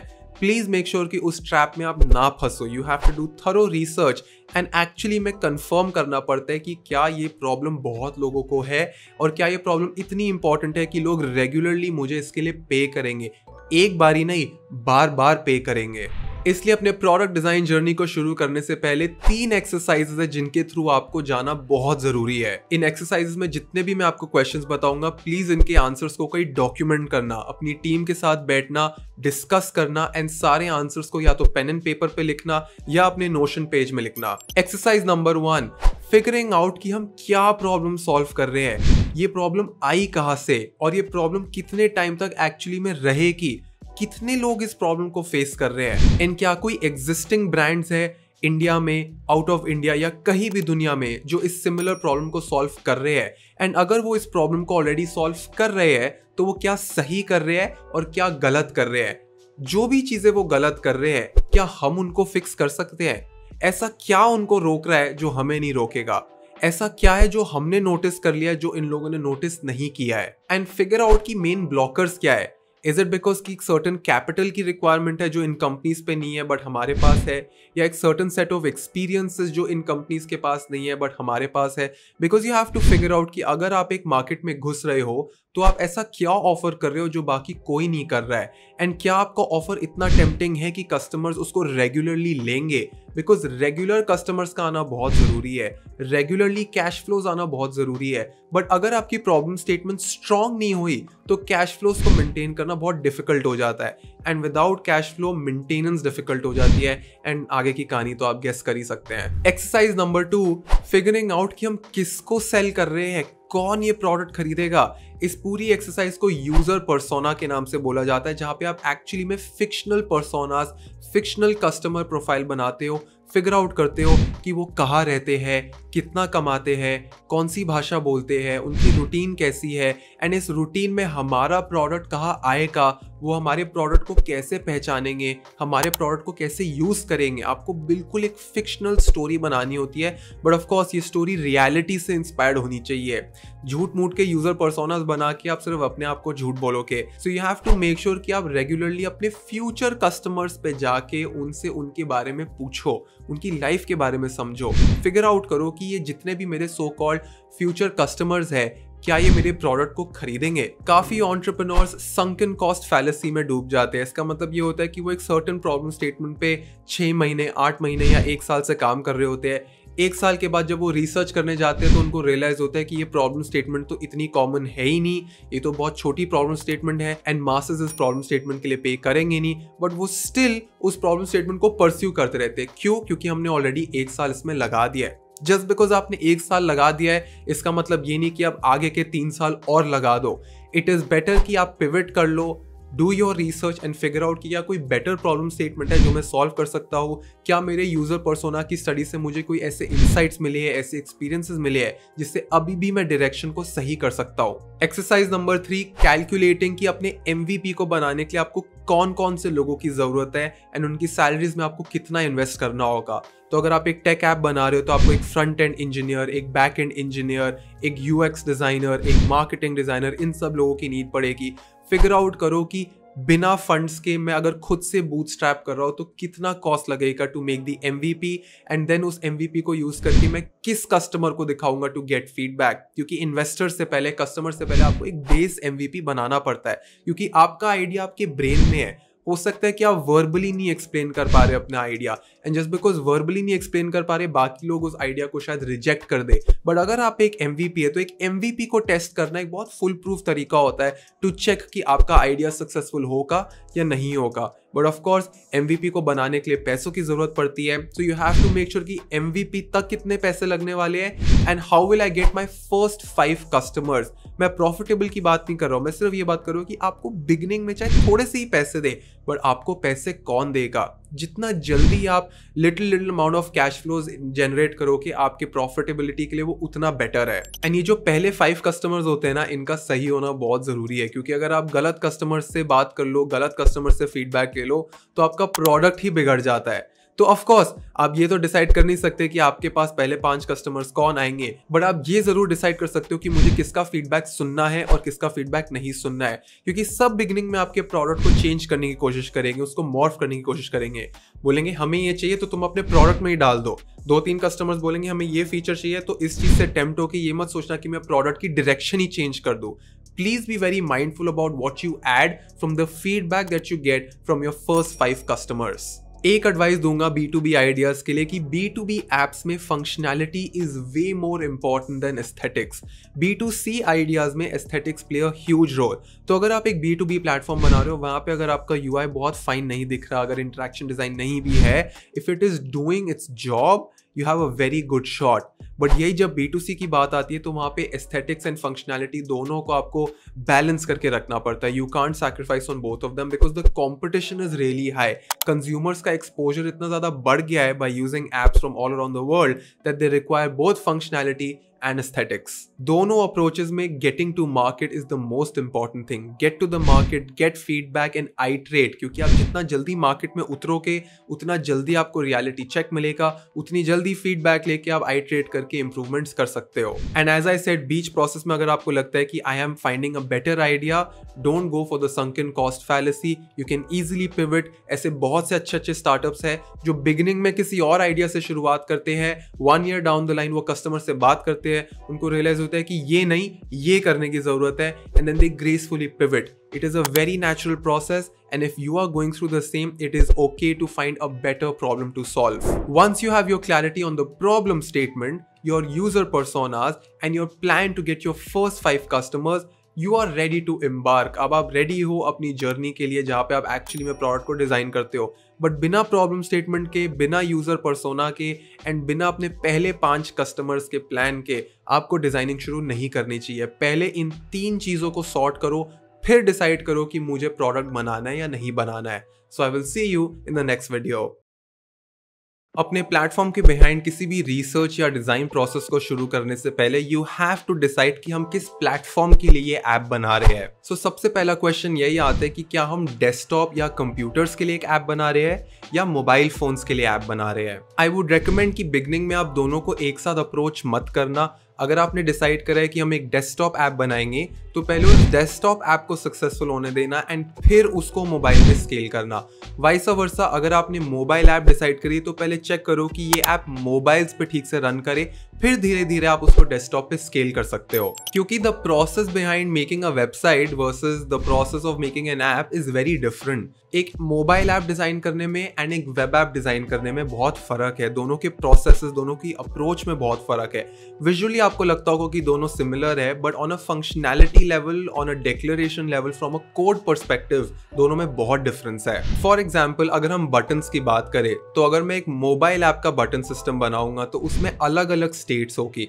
फॉर एग्जाम्पल, मोबाइल में प्रेस स्टेट होती है. ऑन दी अदर हैंड, अगर मैं एक डेस्कटॉप ऐप के लिए एक बटन सिस्टम बनाऊंगा तो वहां पे प्रेस तो है ही, बट वहां हवर स्टेट्स के लिए भी आपको डिजाइन करना पड़ता है. मोबाइल में हवर स्टेट्स होती ही नहीं, बट डेस्कटॉप में होती है. ये मैंने बहुत सिंपल एग्जांपल दिया है, बट यही छोटे छोटे डिफरेंसेस कंपाउंड कर जाते हैं. Therefore you choose one platform, उसके साथ स्टिक करो, release the app, check if it is becoming successful और नॉट, एंड फिर दूसरे डिवाइस पे जंप करो. अब अगर आप एक डेस्कटॉप ऐप बना रहे हो तो यूजुअली ऑनलाइन डेस्कटॉप यूआई की इंस्पिरेशन ढूंढना बड़ा मुश्किल हो जाता है.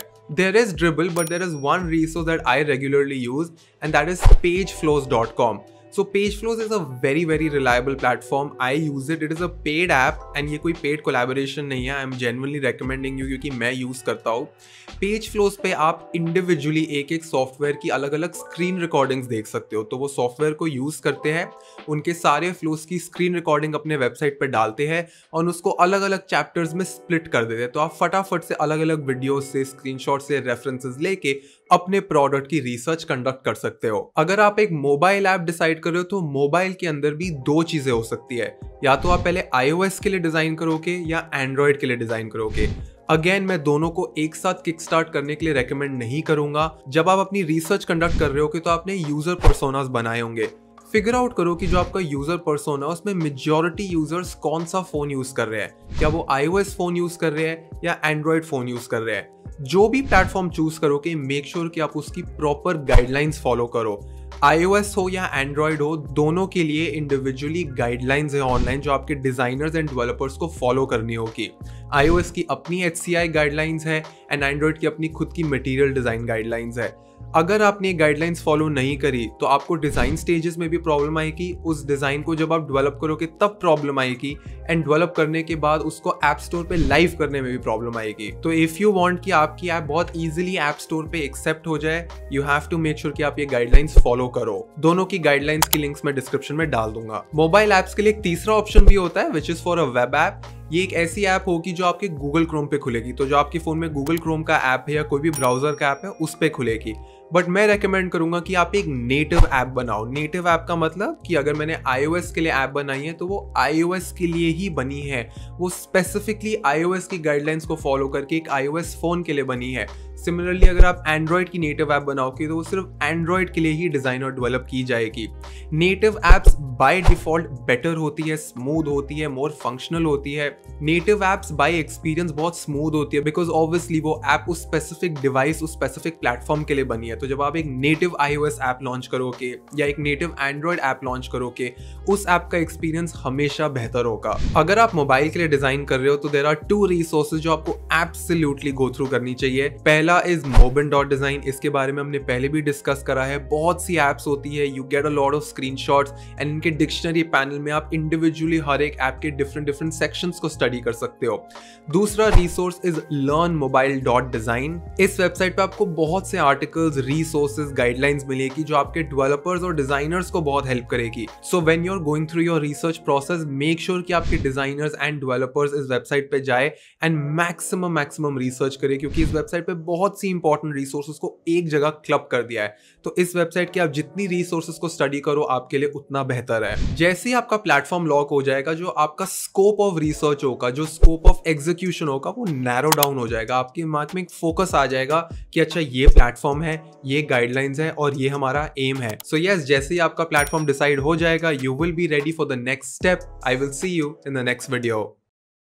अपनी पहली ऐप डिजाइन करते हुए एक ऐसी आदत है जो आपको बहुत ज्यादा काम आने वाली है, and that is taking inspiration and references from other apps and platforms. And सबसे ज्यादा यूजफुल इंस्पिरेशन एंड रेफरेंसेस आपको ओपन सोर्स टेम्पलेट से मिलेगी, क्योंकि जब आप एक ओपन सोर्स फाइल को यूज करते हो तो आपको स्क्रैच से नहीं शुरू करना पड़ता, जिससे आपका बहुत ज्यादा टाइम बच जाता है। बट अब आप सोच रहे होगे कि ओपन सोर्स का मतलब क्या है। अगर मैं बोलता हूँ कि कोई फाइल ओपन सोर्स है, इसका मतलब ये है कि मैंने उस फाइल को इंटरनेट पे फ्री में अपलोड कर दिया है, यानी पब्लिकली कोई भी उस फाइल को डाउनलोड कर सकता है, एडिट कर सकता है, अपने हिसाब से मॉडिफाई कर सकता है एंड देन अपने खुद के काम में इंक्लूड कर सकता है फॉर कमर्शियल पर्पसेस। एंड जब UI एंड UX इंस्पिरेशन की बात आती है तो जो सबसे ज्यादा कूल प्लेस है for open source templates is Figma community. आप फिग्मा कम्युनिटी को फिग्मा के अंदर से ही एक्सेस कर सकते हो। तो आपको अपने फिग्मा में लॉग इन करना है एंड टॉप लेफ्ट कॉर्नर में एक ग्लोब का आइकन है, उस पर क्लिक करना है, वहां से आप फिग्मा कम्युनिटी के अंदर एंटर कर जाओगे। अगर आप कोई भी कंपोनेंट बना रहे हो, कोई भी सिस्टम बना रहे हो, कोई भी रेफरेंस ढूंढ रहे हो,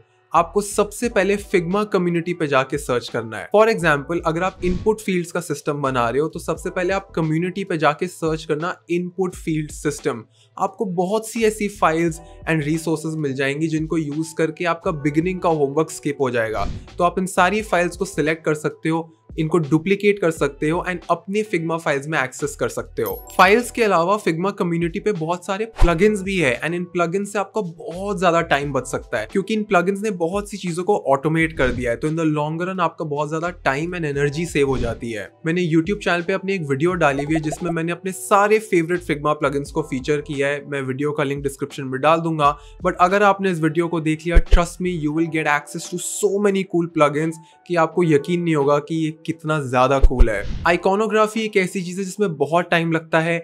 बिगनिंग में काफी स्टार्टअप्स पे इतना बजट ही नहीं होता कि वो एक स्पेशलाइज्ड इलस्ट्रेटर को बुलाए टू मेक देयर आइकन्स। तो सबसे बेस्ट सोल्यूशन यही होता है कि आप ओपन सोर्स आइकन पैक्स को इंपोर्ट करो। 2 ऐसे आइकन पैक्स है जो मैं आपको रेकमेंड करूंगा। पहला इज रीमिक्स आइकन्स, दूसरा इज बॉक्स आइकन्स। दोनों आइकन पैक्स की फिग्मा फाइल्स कम्युनिटी पे फ्रीली अवेलेबल है, तो आप बहुत इजीली इन फाइल्स को डुप्लीकेट कर सकते हो, अपने फिग्मा फाइल्स में एक्सेस कर सकते हो। बिकॉज जैसे आप फाइल डुप्लीकेट करोगे आपको उन्हें पब्लिश करना होगा, पब्लिश करके उनकी एक लाइब्रेरी बन जाएगी। उस लाइब्रेरी को आपको अपनी डिजाइन फाइल्स में इनेबल करना होगा। अगर आपको नहीं पता कि फाइल्स कैसे पब्लिश होती है, you can always go to Figma's documentation, वो आपको सिखा देंगे कि लाइब्रेरीज कैसे काम करती है। But not just for designers, developers को भी ये दोनों आइकन पैक्स बहुत पसंद है, क्योंकि ये दोनों आइकन पैक्स की npm फाइल्स अवेलेबल है। npm फाइल्स का मतलब ये कि डेवलपर्स के लिए इन आइकन पैक्स को इंक्लूड करना बहुत ईजी है। वो npm लिंक्स को इंपोर्ट करके अपने डेटाबेस में सारे आइकन्स को फेच कर सकते हैं। ऑन दी अदर हैंड, यही अगर आप लोकली आइकन्स बनाओगे तो पहले आपको SVGs डेवलपर को देनी होगी, डेवलपर को इंडिविजुअली उनको नेम करना होगा, इंपोर्ट करना होगा, बहुत लंबा प्रोसेस होता है। But remix icons and box icons दोनों की npm लिंक्स वैलिड है, तो डेवलपर्स के लिए भी आसान हो जाता है टू इंपोर्ट दीज आइकन्स। दोनों की npm लिंक्स मैं नीचे डिस्क्रिप्शन में डाल दूंगा। अपनी ऐप या वेबसाइट के टाइप फेसेस के लिए you must check out Google fonts. मैं हमेशा गूगल फॉन्ट्स ही रेकमेंड करता हूँ।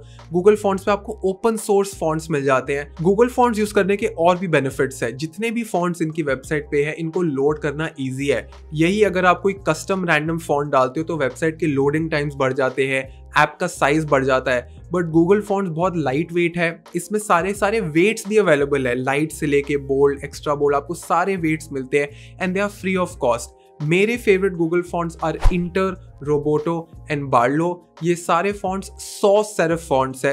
100 सेरिफ का मतलब ये कि इन फॉन्ट्स के अराउंड अगर आप इनके कॉर्नर्स देखोगे तो आपको एजेस नहीं दिखेंगे।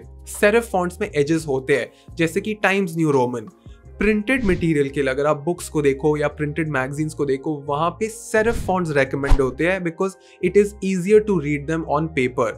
ऑन दी अदर हैंड जब हम डिजिटल एप्स की बात करते हैं या वेबसाइट्स की बात करते हैं या डिजिटल स्क्रीन्स की बात करते हैं, वहां पे इट इज रेकमेंडेड कि आप 100 सेरिफ फॉन्ट्स यूज करो because it is easier to read them on screen. For images and stock videos there are 2 websites that I absolutely recommend. सबसे पहली इज अनस्प्लैश। तो अनस्प्लैश पे आपको बहुत सी इमेजेस मिल जाएगी एंड बेस्ट पार्ट ये है कि फिग्मा में एक अनस्प्लैश का प्लगइन भी है। तो जब आप डिजाइन कर रहे होते हैं, आप फिग्मा फाइल्स के अंदर ही अनस्प्लैश प्लगइन ऑन कर सकते हैं एंड इमेजेस ट्रांसफर कर सकते हैं। तो बस एक क्लिक करना होता है एंड वो इमेज आपके डिजाइन में आ जाती है। Second resource is Pexels. I love Pexels because इस पे आपको वीडियोज एंड इमेजेस दोनों मिल जाती है। They are very high quality. सिर्फ आपको डाउनलोड करना है and you can use them in your mockups, presentations, pitch decks and what not. Apart from this मेरे पास कुछ ऐसी इंपॉर्टेंट रिसोर्सेज है जो आपकी प्रॉब्लम सॉल्विंग एबिलिटीज एंड आपकी डिजाइन एबिलिटीज को बहुत ज्यादा इंप्रूव कर सकती है। सबसे पहला इज uilearn.com। जब आप इस वेबसाइट पे जाओगे तो इनका ऊपर एक न्यूज़लेटर है,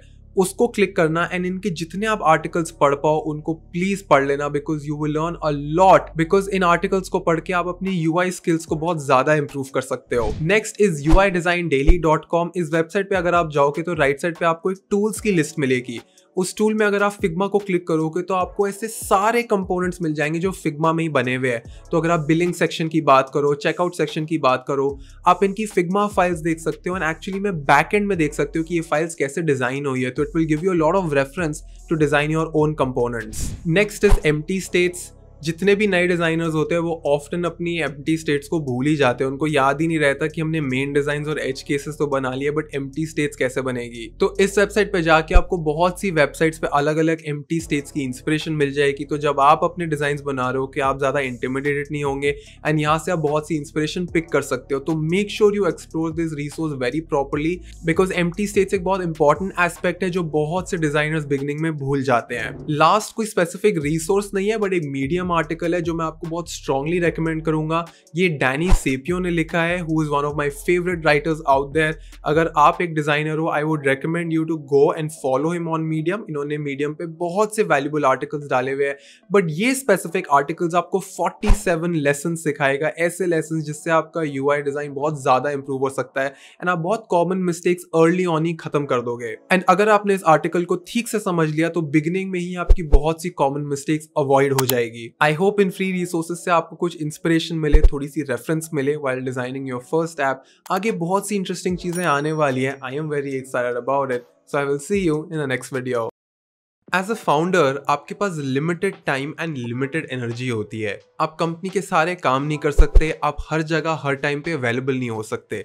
तो बेस्ट तरीका यही होता है कि हर चीज़ को एग्जीक्यूट करने के लिए एक सिस्टम हो, एक प्रोसेस हो जिससे through out the company, through out the product एक कंसिस्टेंसी रहे और चीज़ें एफिशिएंटली चलती रहे। अगर आप चाहते हैं कि आपकी ऐप भी बहुत ग्रेसफुली स्केल करे, जैसे जैसे आप नए फीचर्स डालो, जैसे जैसे आपके यूजर्स बढ़े, अगर आप चाहते हो कि इस ऐप को आप इजीली स्केल कर पाओ, then you have to make sure कि आप बिगिनिंग में ही एक डिज़ाइन सिस्टम बनाओ। इस डिज़ाइन सिस्टम को यूज़ करके आप बेटर सोल्यूशन बना पाओगे, कम टाइम में ज़्यादा फीचर्स शिप कर पाओगे। अगर एक डिज़ाइनर जाता है तो दूसरे डिज़ाइनर के काम से वहाँ इनकंसिस्टेंसी नहीं आने दोगे। एंड क्योंकि आपके हर डिसीजन के पीछे एक सिस्टम होगा, आपके यूजर्स को थ्रू आउट द ऐप एक कंसिस्टेंसी फील होगी। तो क्या होता है डिज़ाइन सिस्टम और इसको स्क्रैच से कैसे बनाते हैं? सी, डिज़ाइन सिस्टम बनाने का कोई अंत नहीं है, इसलिए अभी हम सिर्फ ये समझेंगे कि बेसिक्स कैसे डिक्लेयर होते हैं, ऐसी कौन सी चीज़ें हैं जो डिज़ाइन सिस्टम में एब्सोल्युटली नेसेसरी है। तो अज्यूम करिए कि मुझे एक ऐप बनानी है जिसमें मैं अपने कोर्सेज सेल करूंगा। इस ऐप में कोई भी स्क्रीन बनाने से पहले ऐसे कुछ कोर फाउंडेशनल कंपोनेंट्स है जिन्हें डिक्लेयर किए बिना मुझे कोई भी स्क्रीन नहीं बनानी चाहिए। चाहे मेरे पास कितने भी अच्छे आइडियाज क्यों ना हो, you can't start designing until unless आपने ये बेसिक कंपोनेंट्स डिक्लेयर ना किए हो। Now as an entrepreneur and startup founder आपको इन चीजों को डिक्लेयर करने की जरूरत नहीं है।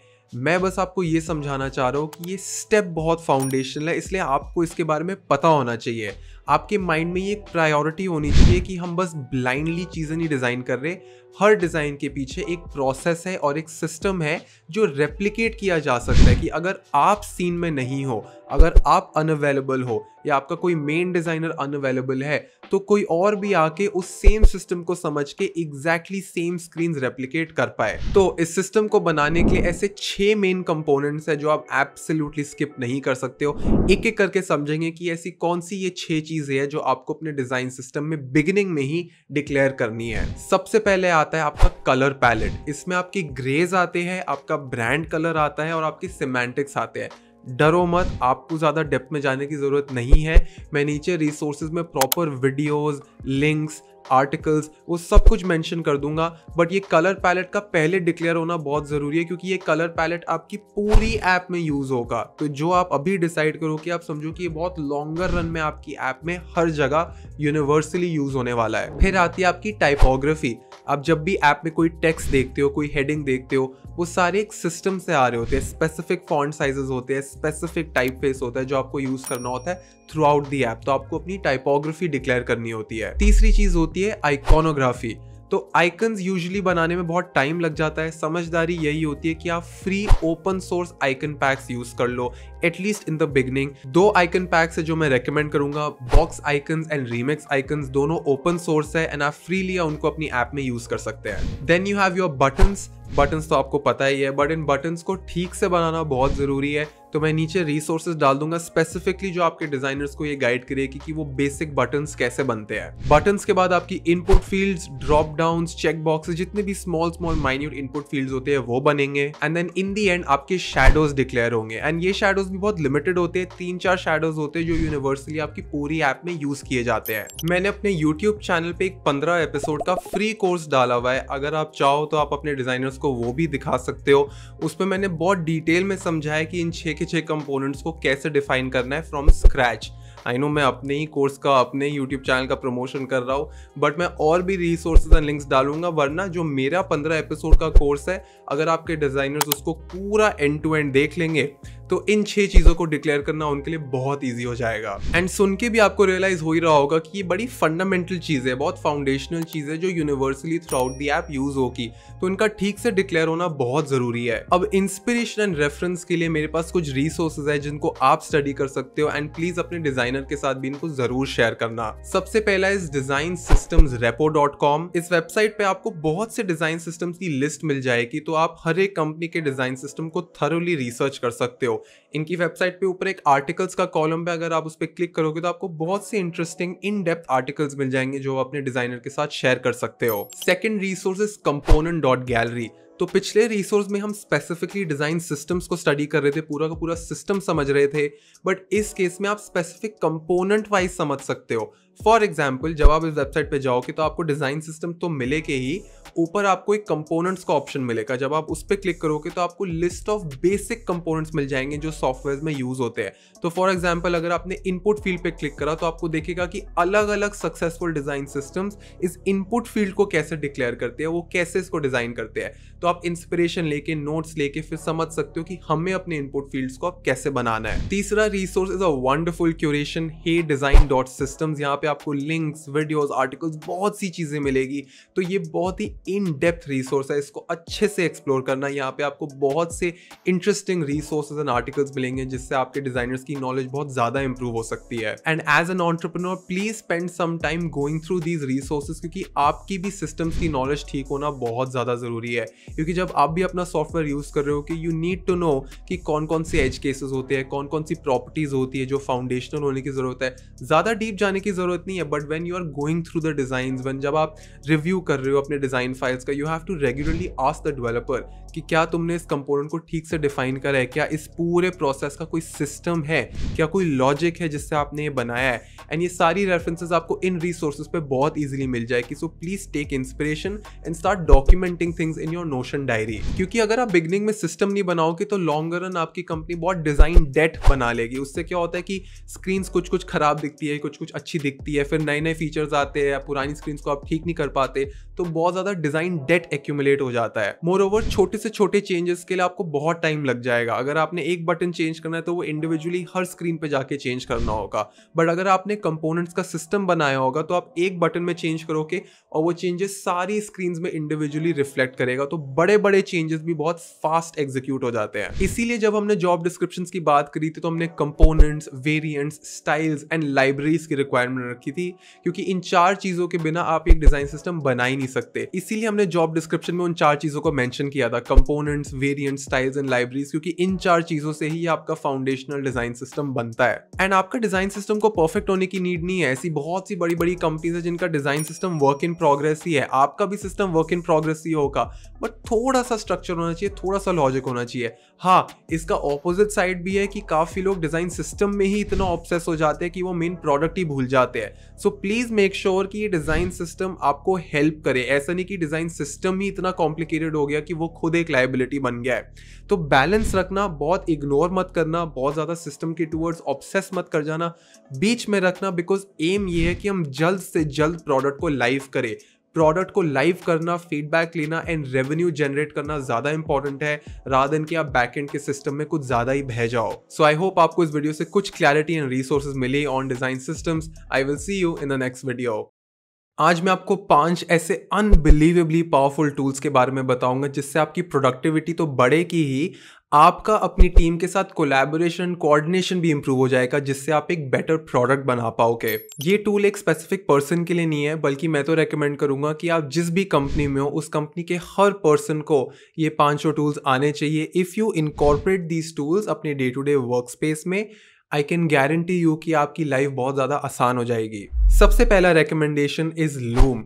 There's a kind of communication जिसको एसिंक्रोनस कम्युनिकेशन कहते हैं, एंड ये रिसेंटली जब से वर्क फ्रॉम होम आया है तब से बहुत ज़्यादा पॉपुलर हो गया है। आजकल कंपनीज में बहुत से लोग रिमोटली काम कर रहे हैं, काफ़ी लोग इंटरनेशनली डिफरेंट टाइम जोन्स में काम कर रहे हैं।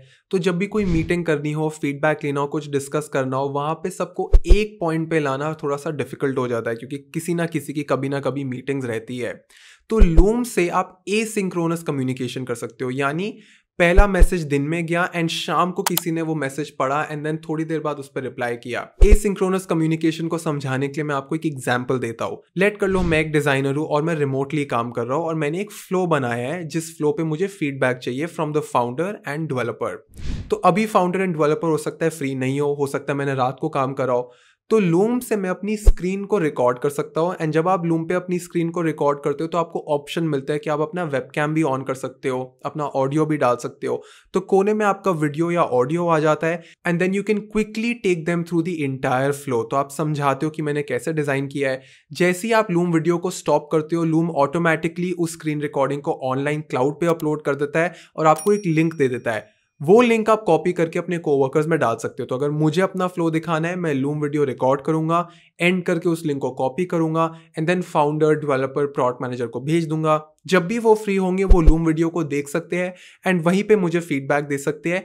इनफैक्ट वो लूम वीडियो को रिप्लाई करने के लिए खुद का एक लूम वीडियो बना सकते हो, तो मुझे उनका वीडियो मिल जाएगा as a reply, and it's a very very seamless process. आप बहुत इजीली स्क्रीन रिकॉर्ड करते हो, बहुत इजीली आपका वीडियो, फेस, ऑडियो आ जाता है, फटाफट से वो ऑनलाइन क्लाउड पे आ जाता है, वेरी इजीली आप लिंक को शेयर कर लेते हो। तो रिव्यू देना, फीडबैक देना, specially when you are working remotely, specially when you are working across different time zones, बहुत ईजी हो जाता है। बट फीडबैक देने के अलावा लूम से आपकी डॉक्यूमेंटेशन बहुत स्ट्रांग हो जाती है, क्योंकि हो सकता है कि आप किसी को ट्रेनिंग दे रहे हो सकता है आप एक प्रोडक्ट डेमो दे रहे हो सकता है आप एक प्रेजेंटेशन दे रहे हो।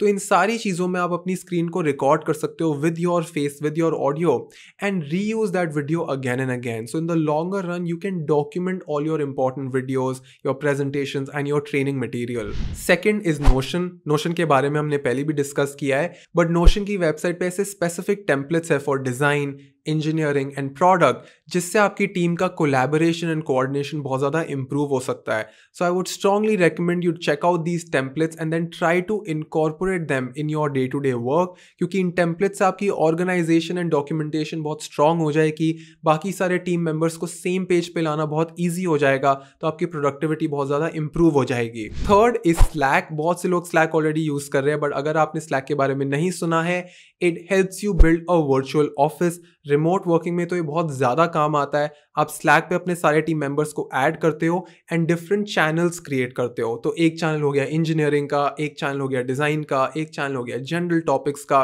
एंड एक एक चैनल के अंदर अलग अलग टीम मेंबर्स बात करते हैं, फीडबैक देते हैं। तो इससे क्या होता है, आपका एक वर्चुअल ऑफिस क्रिएट हो जाता है। व्हाट्सएप पे, ईमेल पे चीज़ों को शेयर करना, डिस्कस करना इतना फीजिबल नहीं रहता है, but Slack as a tool is wonderful, specially if you are just starting out. अगर आप एक फिजिकल ऑफिस में नहीं हो, सब वर्चुअली हो, तो स्लैक पे चीज़ों को कोऑर्डिनेट करना बहुत ईजी हो जाता है।